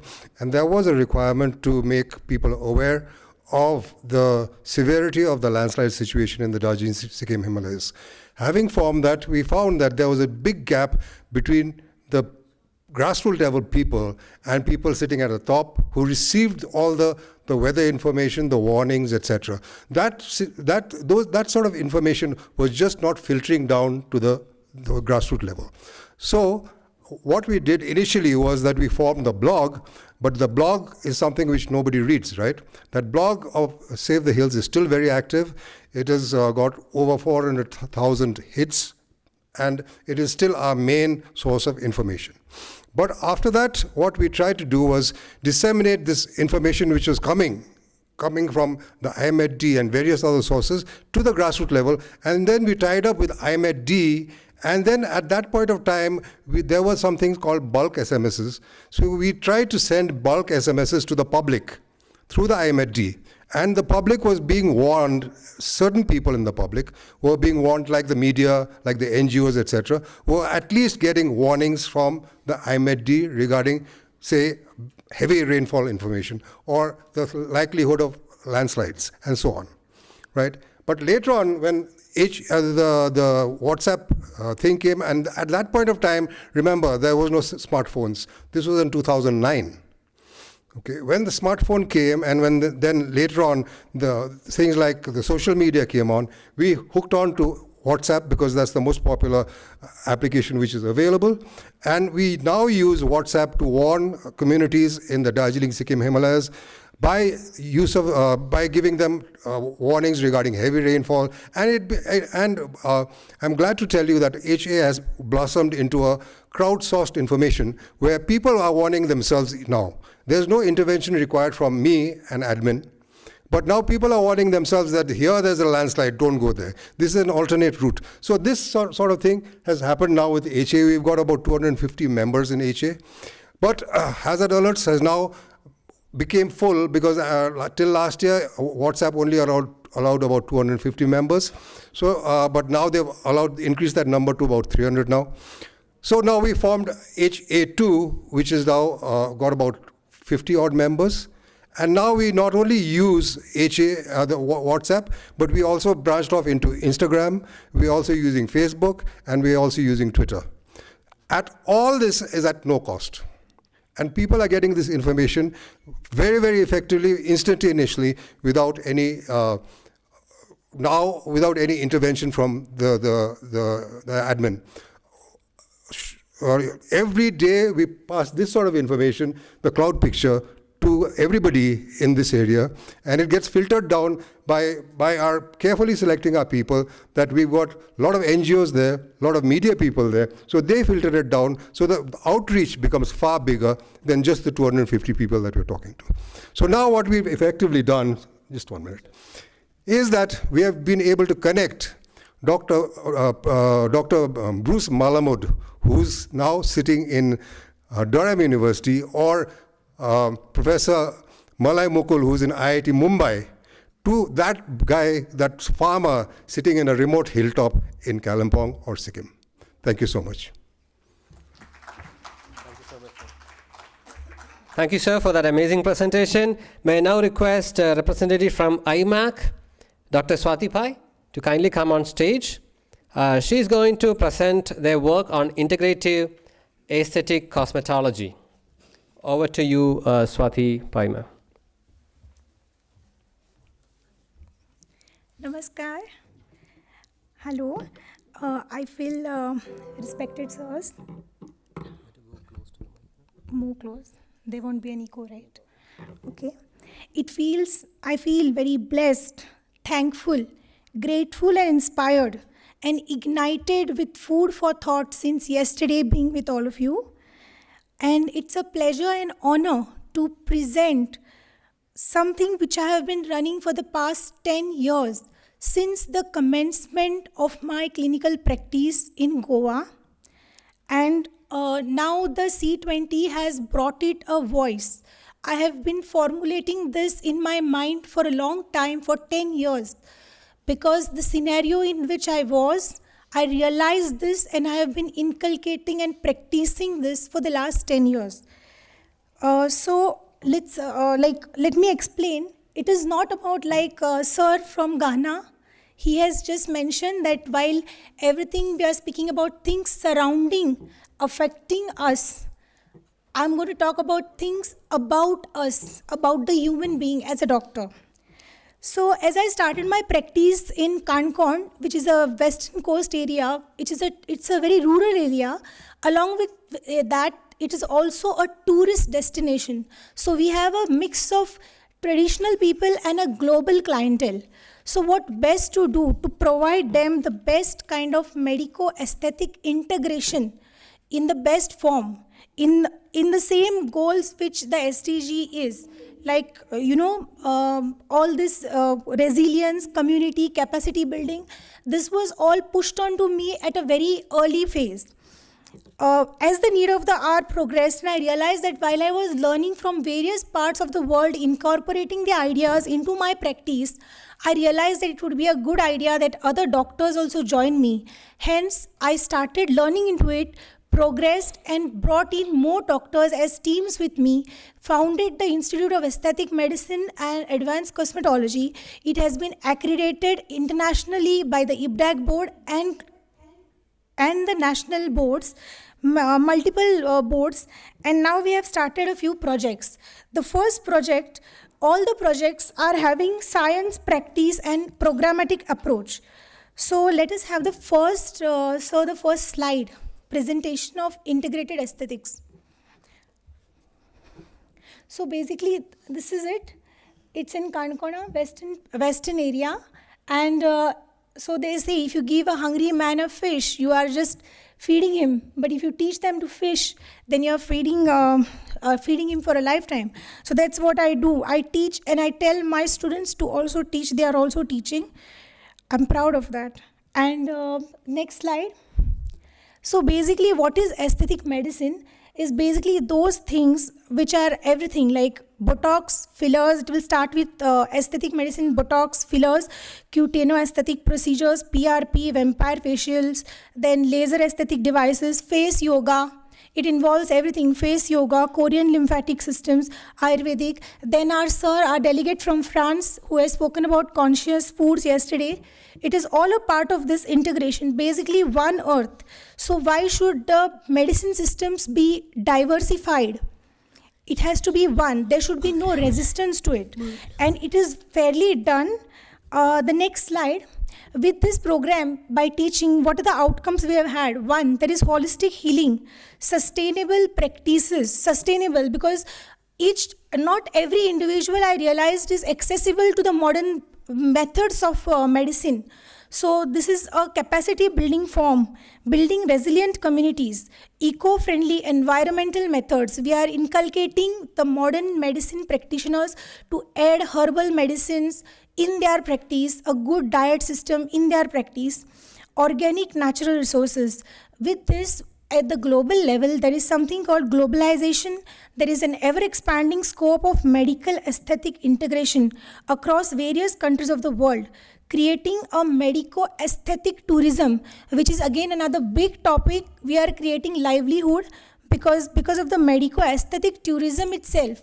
N number of people are going from areas to areas, creating, like it's a big, vast thing can be explained over hour. And so actually it is a community involvement involving many different levels. So basically integrative aesthetic cosmetology appears a very mild subject, but it is a catalyst program, and a catalyst program in such a manner that the result, it is accepted easily considering the other branches of medicine because the result is easily seen by the person. So the question mark is very less. People see it's evidence-based, immediate time frame, evidence-based approach. Person follows holistic healing approach, integration, patient is happy, patient is accepted. Yeah. Next. Okay. So we will have the first video. Yeah, this is the first video.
Yes, thank you. That I think I'm short of time. So still, I would like to showcase the second one. That is, you can understand the use of integration in aesthetic medicine. We will have the second video straight away on FACT. No? Oh, they're not putting the second video. Anyways, I will upload my links. I will share it all with all of you so you can go through, because it's a very nice concept. Very, very sorry. And before I leave the podium, I would like to utilize this platform to put forth a few policy recommendations based on our project to the C20 and finally G20 health executives for formulation of policies which will allow recognition, easy integration of medico-aesthetic sciences across the world, allowing for the true fulfilling of the SDG goals, improving healthcare in an unprecedented form, building sustainable, greener, resilient communities. So let the G20 leave the world.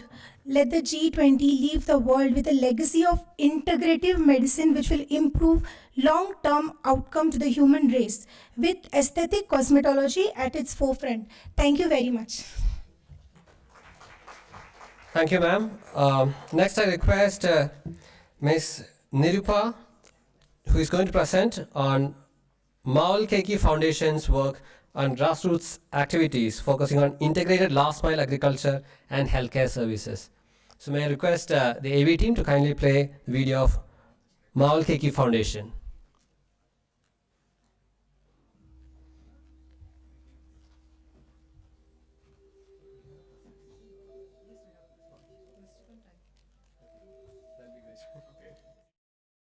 It from the beginning, please.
Respiratory rate,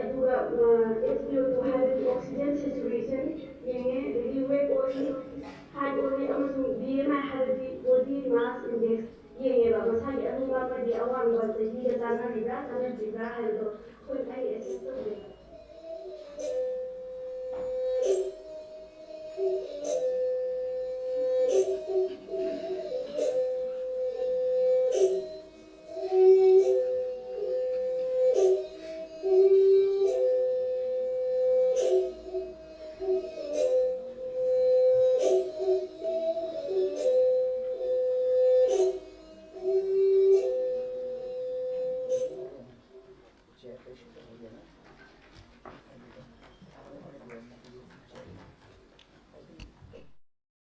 Namaste, Kurumjari. My name is Nirupa Sanjanbam, and I look after the projects in Manipur for the Maul Keki Foundation, the organization that we are representing today. I, along with Dr. Sachi Gurumayum, who is the trustee of the foundation, will be presenting the Udaharan for C20 Conclave 2023. Maul Keki Foundation is a grassroots organization working in Manipur, which is a border state in India with Myanmar. We are working in 14 districts of Manipur out of the 16 districts. Our initiative, with the support of various partners, are mainly in the field of agriculture and healthcare.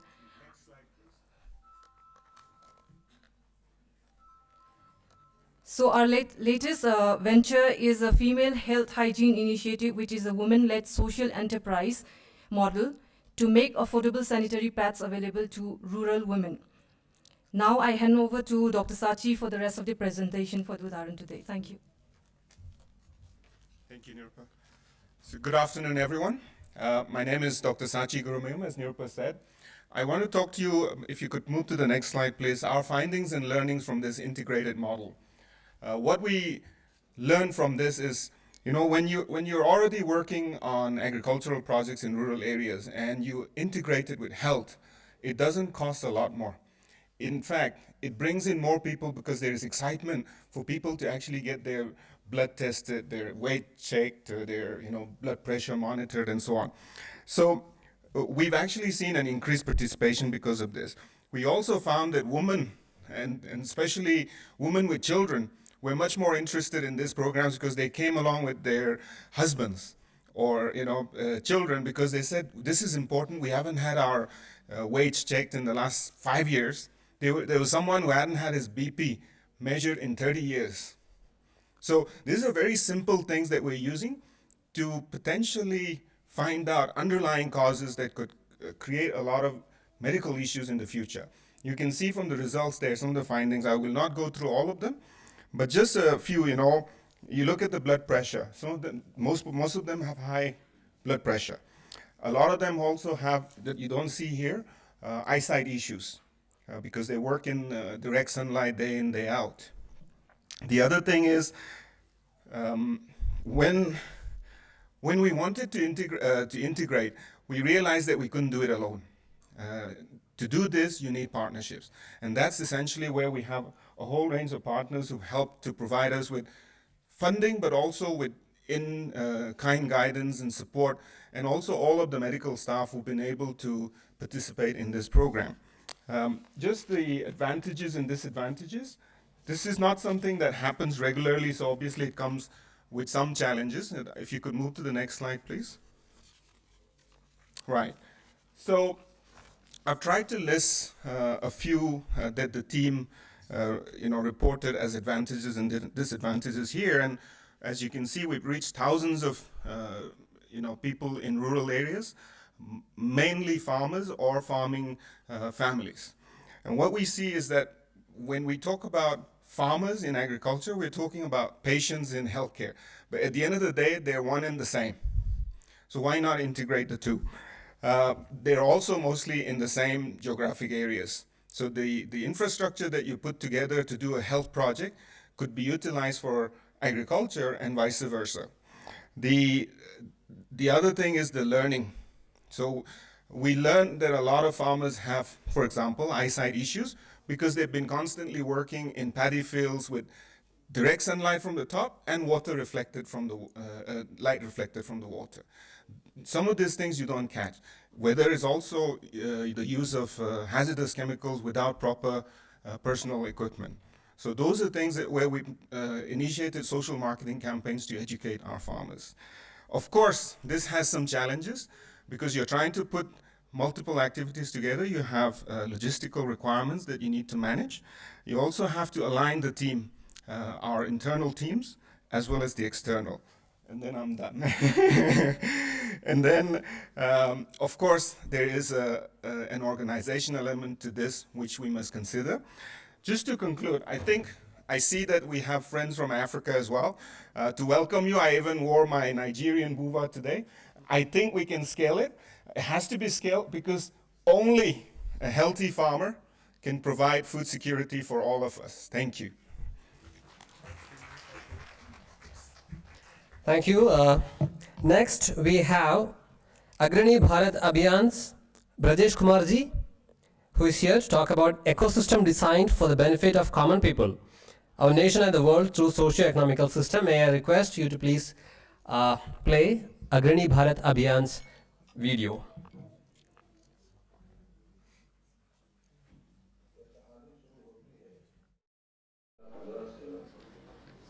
जब हम और हमारे कुछ मित्र ये कोशिश करते हैं कि ऐसा कोई कार्यक्रम बनाया जाए जो जनहित में हो और राष्ट्रहित में, इसके निमित्त हम सभी लोगों ने लगभग 6 से 7 साल तक लगातार कई विषयों पर रिसर्च और अनुसंधान का काम किया है, जिसमें भारतीय संविधान, भारतीय अर्थव्यवस्था, इसके अतिरिक्त कई कॉर्पोरेट हाउसेस का अध्ययन किया गया और तत्पश्चात ऐसा एक डिजाइन बनाया गया है जो इकोसिस्टम पर आधारित। यह पूरा इकोसिस्टम तो भगवान बुद्ध की बहुजन हिताय बहुजन सुखाय की नीति, आचार्य चाणक्य की अर्थशास्त्र, स्वामी विवेकानंद की नीतियों और भारतीय अर्थव्यवस्था जो मिश्रित अर्थव्यवस्था से शुरुआत हुई थी, उसी का अनुसरण करते हुए यह इकोसिस्टम को डेवलप किया गया है।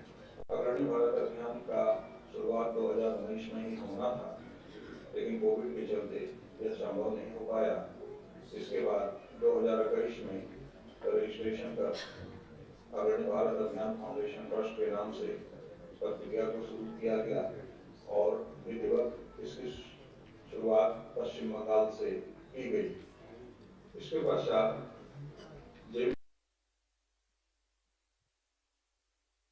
मध्य प्रदेश, राजस्थान, महाराष्ट्र और पश्चिम बंगाल में एक बड़े स्तर पर जिला में 100 एकड़ की खेती को ऑर्गेनिक के रूप में करने का निर्णय हुआ। सभी किसान और सभी लोकल स्तर के सभी लोगों के द्वारा यह आयोजन हुआ और ये सफल आयोजन हुआ। C20 इंडिया में पार्टिसिपेट करने का मौका मिला। इसके लिए हम माननीय प्रधानमंत्री जी का और माननीय अम्मा जी का आभार व्यक्त करते हैं कि इस बड़े प्लेटफॉर्म पर अग्रणी भारत अभियान फाउंडेशन को मौका दिया गया और अग्रणी भारत अभियान फाउंडेशन ट्रस्ट उसी के तहत फील्ड में एक चौपाल का आयोजन की, जहां पर सोलर हार्वेस्टिंग सिस्टम और जैविक खेती को एक पायलट प्रोजेक्ट के रूप में शुरू करने का निर्णय लिया गया है।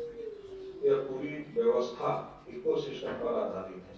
एक ऐसी व्यवस्था को अंजाम दिया गया है जिसमें सबकी सहभागिता से हर योजना को पूर्ण किया जा रहा है। अगर देखा जाए तो किसी भी प्रकार का कोई वित्तीय अनुदान बिना लिए यह सारे प्रोजेक्ट को कंप्लीट करने का कोशिश किया जा रहा है और ये सारी प्रोजेक्ट कहीं न कहीं पूरे पर्यावरण के लिए एक वरदान साबित हो सकता है। हम लोगों का ऐसा मानना है और अगर 1 करोड़ परिवार हमसे जुड़कर काम करते हैं तो देश की अर्थव्यवस्था में भी हमारी भूमिका अग्रणीय हो सकती है। जय हिंद, भारत माता की जय।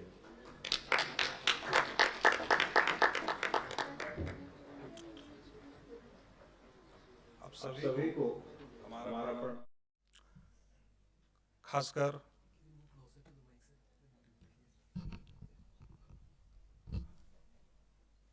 जिस प्रदेश में हम हैं आज, यहाँ के सभी माननीय जनप्रतिनिधिगण, यहाँ के सभी नागरिकगण और यहाँ की पवित्र भूमि को हमारा प्रणाम है। हम उस प्रदेश में हैं जहाँ पे विश्व का सबसे पहला ऑर्गेनिक स्टेट की मान्यता भारत सरकार और यूनाइटेड नेशन दोनों ने दी। हमको लगता है कि हम अपने संगठन का यहाँ ज़्यादा डिटेल में बोलने की जगह उन विषयों को और लेके जाना चाहता हूँ जो कल से हम सभी लोग बैठ के यहाँ चिंतन और मनन कर रहे हैं। शायद ऐसा दिक्कत हो सकता है लैंग्वेज प्रॉब्लम में कि हमारी भाषा और जिस भाषा में मैं बोल रहा हूँ शायद दूसरे को दिक्कत आए समझने में। कोशिश करेंगे तो भाषा की सीमा भी पार हो सकती है। अग्रणी भारत अभियान की सोच और कॉन्सेप्ट क्लियर है। हम सभी लोगों को और खासकर अपने हिंदुस्तान के सभी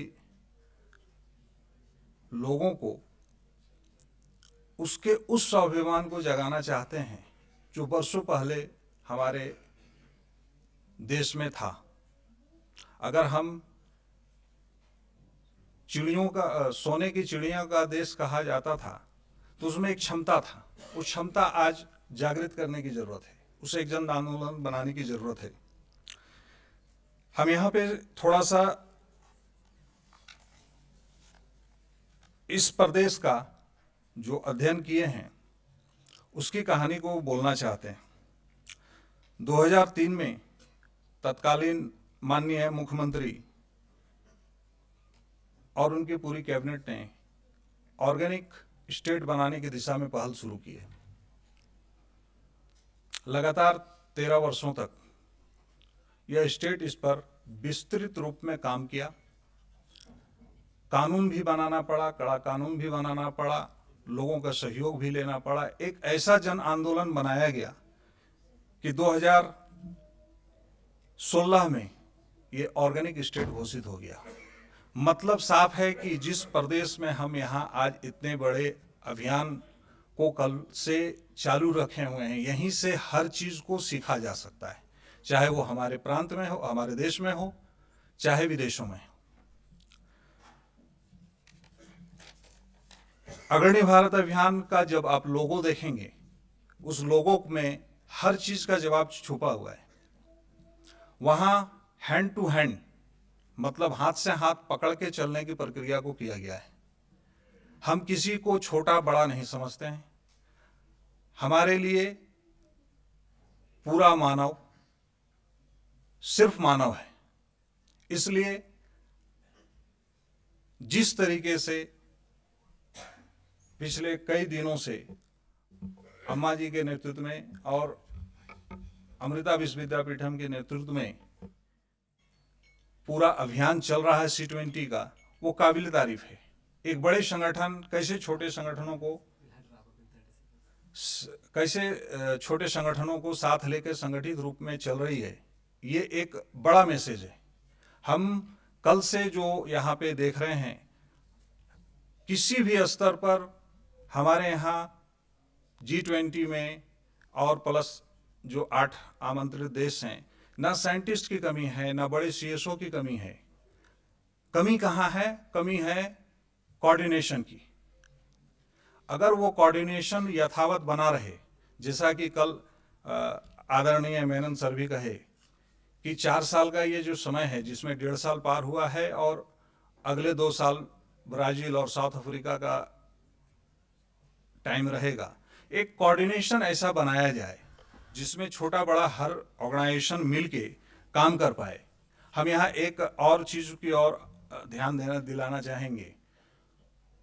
बीड में कार्यक्रम के बाद 1 महीना के अंदर महाराष्ट्र सरकार एक बड़ा घोषणा की है, और वो घोषणा है सोलर से रिलेटेड। हम उसका भी यहाँ पे विषय को ला रहे हैं, और वो टारगेट लेके चल रही है कि 30% एग्रीकल्चर इलेक्ट्रिसिटी सोलर सिस्टम पर आधारित हो। एक बड़ा वो टारगेट है। दूसरा, अम्मा जी के नेतृत्व में आप लोगों को पता ही है, सीड बॉल की अभियान की शुरुआत हुई है। हम चाहते हैं और सभी से आग्रह करते हैं, रिक्वेस्ट करते हैं, देश विदेश के जितने भी CSO हैं जो कनेक्टेड हैं इस पूरे अभियान में, C20 के इवेंट में, वो सभी इसको एक जन आंदोलन का रूप दें।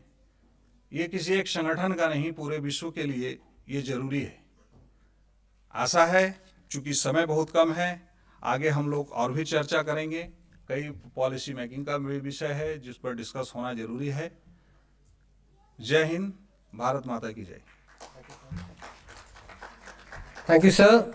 Next, may I request a representative from Children's Investment Fund Foundation to present their work on Unnat Kheti.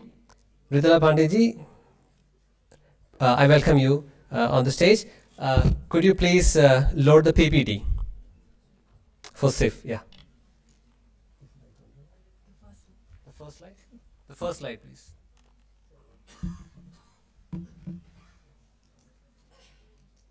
Good afternoon, everyone. Till we get the first slide on, I'm Ritala Pandey. I represent an organization called the Children's Investment Fund Foundation. We are an independent philanthropic organization working with a range of partners to create a healthy world for every child, a fair and safe environment now and in the future. In India, we are co-creating programs with our partners to support the government at the national and the state level, both with demand-driven technical and implementation assistance. We have offices in New Delhi, Addis, Beijing, and London, and Nairobi as well. So I'm here to present our example on Unnat Kheti. So the reason we selected this particular, sorry, I'm just going to, so our, the goal of this project, Unnat Kheti, is to advance the government's mission on natural farming through low-carbon agriculture practices while enabling a shift towards a more balanced, nutritious diet, increase farmers' income, and also improve gender equity. Why this was needed is because, as you know, agriculture production and its land use currently contribute about 15% of India's GHG emissions. There are several sustainability problems that the sector faces. Couple that with high reliance on increasingly unpredictable and extreme weather, it is leading to poor crop yields. And then when you combine that with limited access to the market and reduced nutritious profile, it puts our farmers at the front line of climate shocks. So this project was particularly undertaken with an aim to increase farmers' climate resilience, build their capacity to mitigate climate change, help them restore ecosystems, and ultimately help bring down the contribution of agriculture sector in India's GHG emissions. Now, with that background in mind, the objective of the program was threefold. Firstly, we are currently helping 18,000 farmers in 3 project locations across UP, MP, and Gujarat through technical training and behavior change initiatives to adapt and implement natural farming practices and produce low-carbon agriculture products. The second objective is to then enable market linkages for these products by engaging major cooperatives and corporates to sign up to sustainable sources and low-carbon supply chains. And ultimately use the evidence from the field for research and data modeling to support the national and the state governments to promote low-carbon agriculture and ecosystem restoration. Next slide. In the past 1.5 years that this project has been ongoing, we've seen some outcomes, and most importantly, 77% of our targeted 18,000 farmers have adopted at least 2 natural farming practices. So these could include your shift towards solar-based irrigation, shift towards more bio-pesticides and biofertilizers, intercropping, development of Miyawaki forests or microforests on their farmlands. So they have adopted at least 2 natural farming practices, and we are seeing results in the form of increase in incomes, reduced cost of their inputs, etc. On ground, we have developed through our partners 12 bio-input resource production centers, which are run by women self-help groups across these 3 project sites. And they are providing bio-inputs like organic manure and biopesticides, helping farmers shift towards natural farming and away from chemical-based fertilizers and bio-inputs. In fact, the Government of India also announced in its recent budget setting up of 10,000 such bio-input resource production centers, and that will help incentivize about 1 crore farmers to switch to natural farming. We're also seeing a lot of momentum from the policy side in the 3 states that we're working in. Gujarat, Madhya Pradesh both have set up farming boards, particularly to scale up natural farming. UP has announced an incentive of $400 per hectare to promote natural farming. But more importantly, I think what we did is we undertook some innovative techniques to promote behavior change in farmers to help them shift towards these practices. If you go to the next slide, there are these are a few snapshots from all the field work that our partners have undertaken in the last 1.5 years. The first photo that you see is of the Women Self-Help Group that has developed this Bio-Input Resource Development Center with their products. So they're also marketing this to other farmers as well. The second photograph is about livestock management practices that our partners are helping train farmers on. The third is a solar irrigation project that has been applied in our intervention areas. If you go to the next slide, there's also this work that we've done on community engagement. So we have, as I said, undertaken innovative communications technique with these farmers to help them shift towards natural farming. So street plays on cultural themes, farmer champion-led training on innovative practices has been undertaken. And most importantly, I think one of the particular examples that I really want to highlight, if you go to the next slide, is a snakes and ladders game on climate resilient farming practices that our partners developed. So it's your traditional snakes and ladders game, but with with a dose of what are good and bad practices for agriculture. So this was then taken on the field and implemented with a lot of these. You see a number of pictures there. If you go to the next slide, the purpose really of the tool was to build an understanding on existing farming practices and their impact on agroecology and how you could shift towards more climate resilient practices that can impact biodiversity positively. And just the last slide is that some insights on the field show that this tool was really effective in helping farmers shift towards natural farming. And we think that apart from technical training, an innovative approach towards communications, behavior change communication is really important to help farmers engage more actively to shift away from chemical-based and traditional practices to more innovative and low-carbon natural farming practices. And I'll stop there. I hope I was in 5 minutes. Thank you, ma'am, for sticking to the time. And we want to hear as many CSOs as possible. That's why we are having this platform where we give opportunity for everybody, like 5 to 6 minutes.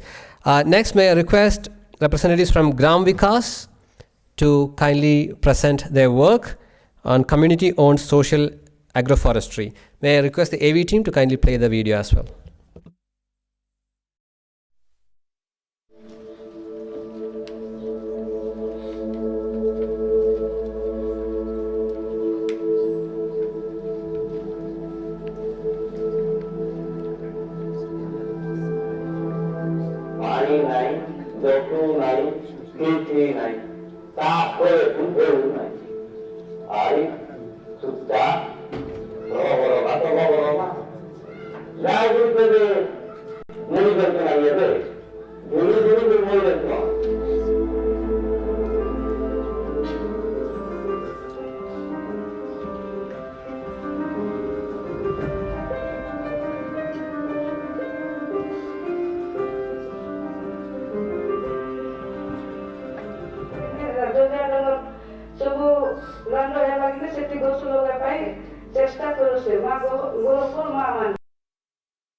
Good afternoon, all dignitaries present.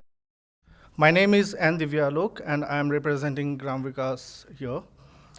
Along with me, my colleague Sachin Guru, who managed this project. I hope you understood the whole story of the project in this 2-minute video. Now I'm going to brief you using these slides. Here I'm going to talk about the award-winning project, Community-Owned Social and Agroforestry.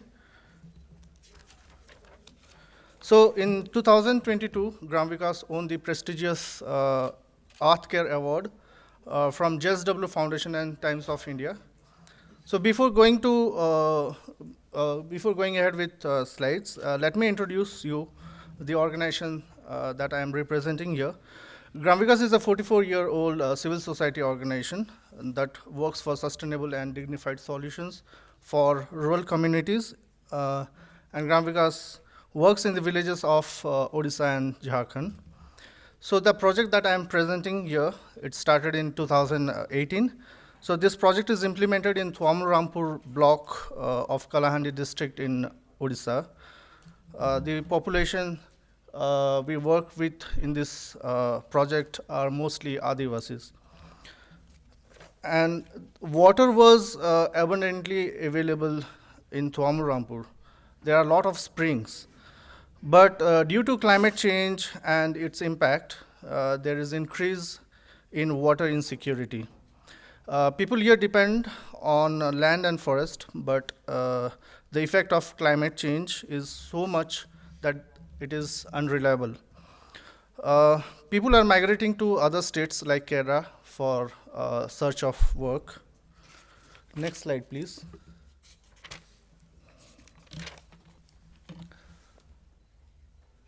So more than 150,000 forest species and horticulture plants have been planted in the hills, and more than 550 acres of land treated using springside and watershed principles like WAT, CCT, SCT, field burn, gully plug. So as a result, the potential carbon sequestration is of 131,000 tons. Water runoff has been reduced and soil moisture has increased. There is 15% increase in water discharge at sources, which is measured.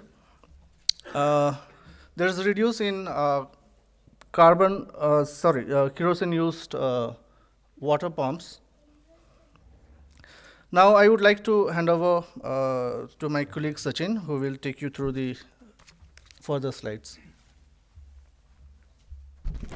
Hi everybody, myself Sachin Guru. I am basically from Kalimpong,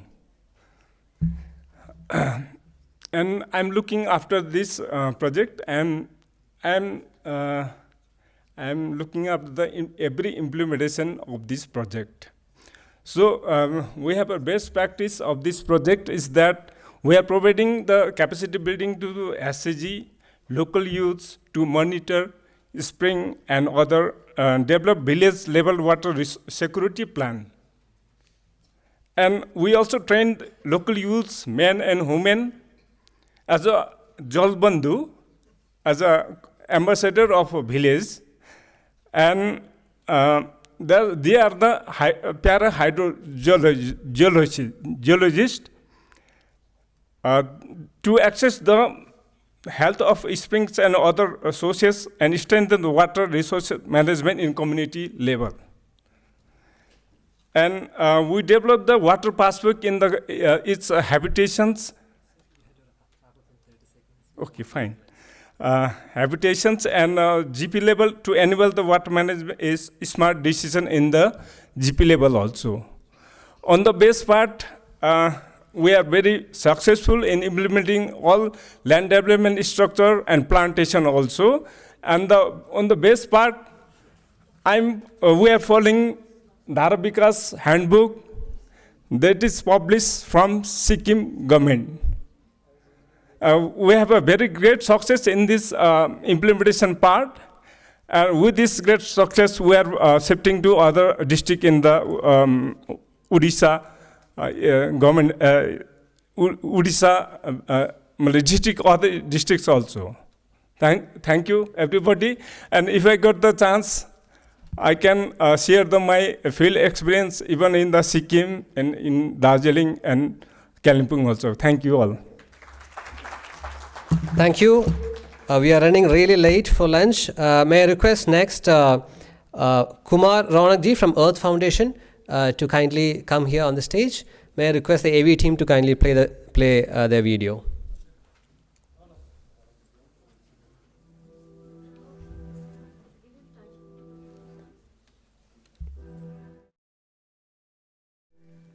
Namaskar. I am Kumar Rana, Founder Secretary of Earth Foundation. On the occasion of World Environment Day, 5th of June 2019, we started Green Earth, Healthy Earth project. Our NGO visited to interested families and distributed each family one plant and raised the slogan Ghar Ghar Paudha Vitran Karyakram, that is house to house plant distribution program. In urban areas, due to high air pollution, people were suffering from lot of diseases. Also, due to improper daily life and food causes so many health issues. So our NGO made a plan in such a way that earth and human both can be healthy.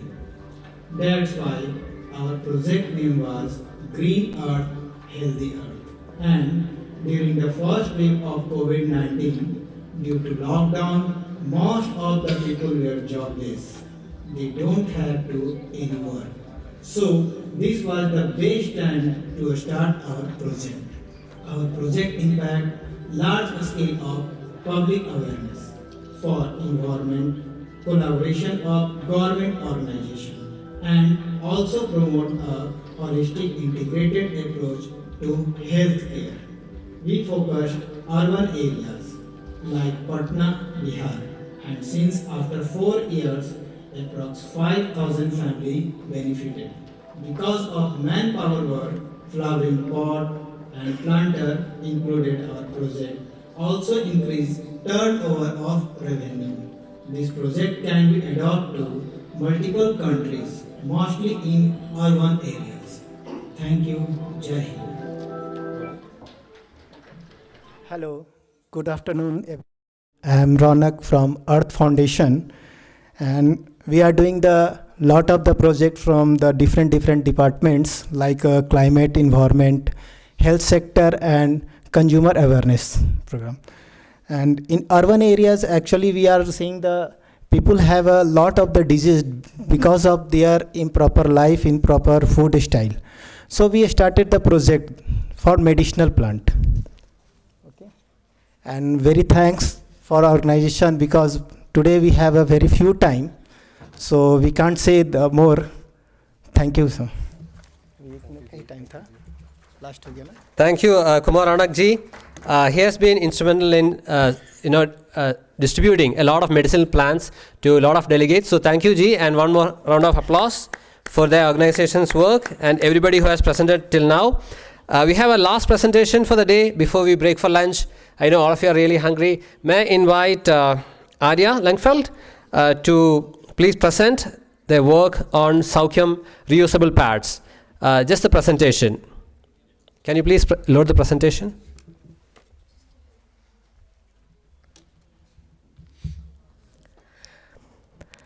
Namaste, Kamrimo, and good afternoon. I'm very honored to be here today and present this beautiful project. Unfortunately, the main speaker couldn't be here, but I hope I can do justice to this amazing initiative. Can we go to the next slide, please? So what is the problem this project is trying to address? There are about 355 million women and girls who need reusable pads every month. And we also have a huge problem with disposable pads, because many of the commercially available pads, they're using plastic, and it brings a huge pollution problem, and because they're using cellulose fiber, which is very difficult to degrade. So plus a lot of trees need to be cut to produce that plastic menstrual pads. And also we have to say that many women and girls experience many health problems because of the chemical additives which are added to the commercial plastic pads. And reusable menstrual pads still have large potential to reach many women and girls. Can we go to the next slide, please? So what is the solution? The solution is the high quality reusable menstrual pads. And Saukyam team was the world first team to make the reusable pads made of banana fiber. And the banana fiber is a very good biodegradable material, and it is contributing massively to the problem of the waste, but also help to mitigate climate change. Can we go to the next slide, please? So banana fiber, and this as you can see on this picture, so it's made locally, and it is made out of the agro waste. So no living trees are cut for this product, and unless unlike the products which are using in the plastic parts, which are cutting trees. So thank you. Next slide, please. So the product has won many awards. So it was selected as the most innovative product from the National Institute of Rural Development, India. It was also lauded at UN Climate Change Conference in Poland, and also it was chosen as the Social Enterprise of the Year from Social Fund Network and Women of India Coalition. Next slide, please. Plus, there were more recent awards. So one of them was the Women Transforming India Award from Niti Aayog, and that was in 2021. And most recent one, it was in January 23, and that was the Best Social Initiative on Menstrual Hygiene at annual MHM conference. Next slide, please. So we were talking about the impact, and we know the impact is very important. So this product contributes to the livelihood generation. And here, so the product currently provides livelihood for 52 women locally. This generates additional income for them, which is very close to their homes, but also it's benefiting their children and families. So it's larger impact when we employ women. And also the project has a very ambitious goal to scale the enterprise to support 2,000 women in next 2 years. And we also have to speak about environmental impact, because over 10 lakh Saukyam reusable parts are currently in use, which is helping to prevent the emission of about 4,000 tons of CO2 emission annually. And it also has estimated about 43,750 tons of non-biodegradable menstrual waste. Thank you. Next slide, please. So this project was initiated by Mata Amritanandamayi Devi in 2017. Thank you. Next slide, please. Next slide, please. I cannot speak anymore. And I would like to say that this project is, the word is Saukyam, which is meant happiness in Sanskrit. And we hope that more women will have more happy future using this product, and also that it will contribute to the happy planet. So if you have more questions, and if you would like to see these products for yourself, please visit the stall, which is available in the hall, and there is also the team to answer all of your questions. Thank you very much. Thank you, ma'am. Thank you all for attending this Udaharan session. It was great to hear from all the 28 plus CSOs. So big round of applause to everybody who voiced their Udaharans and best practices. Now I hand over the session to Shareen Eden madam from the IPR department. Thank you, Dr. Rahul. I'm sorry to deliver this news. We need to cut down our lunch break to only half an hour now.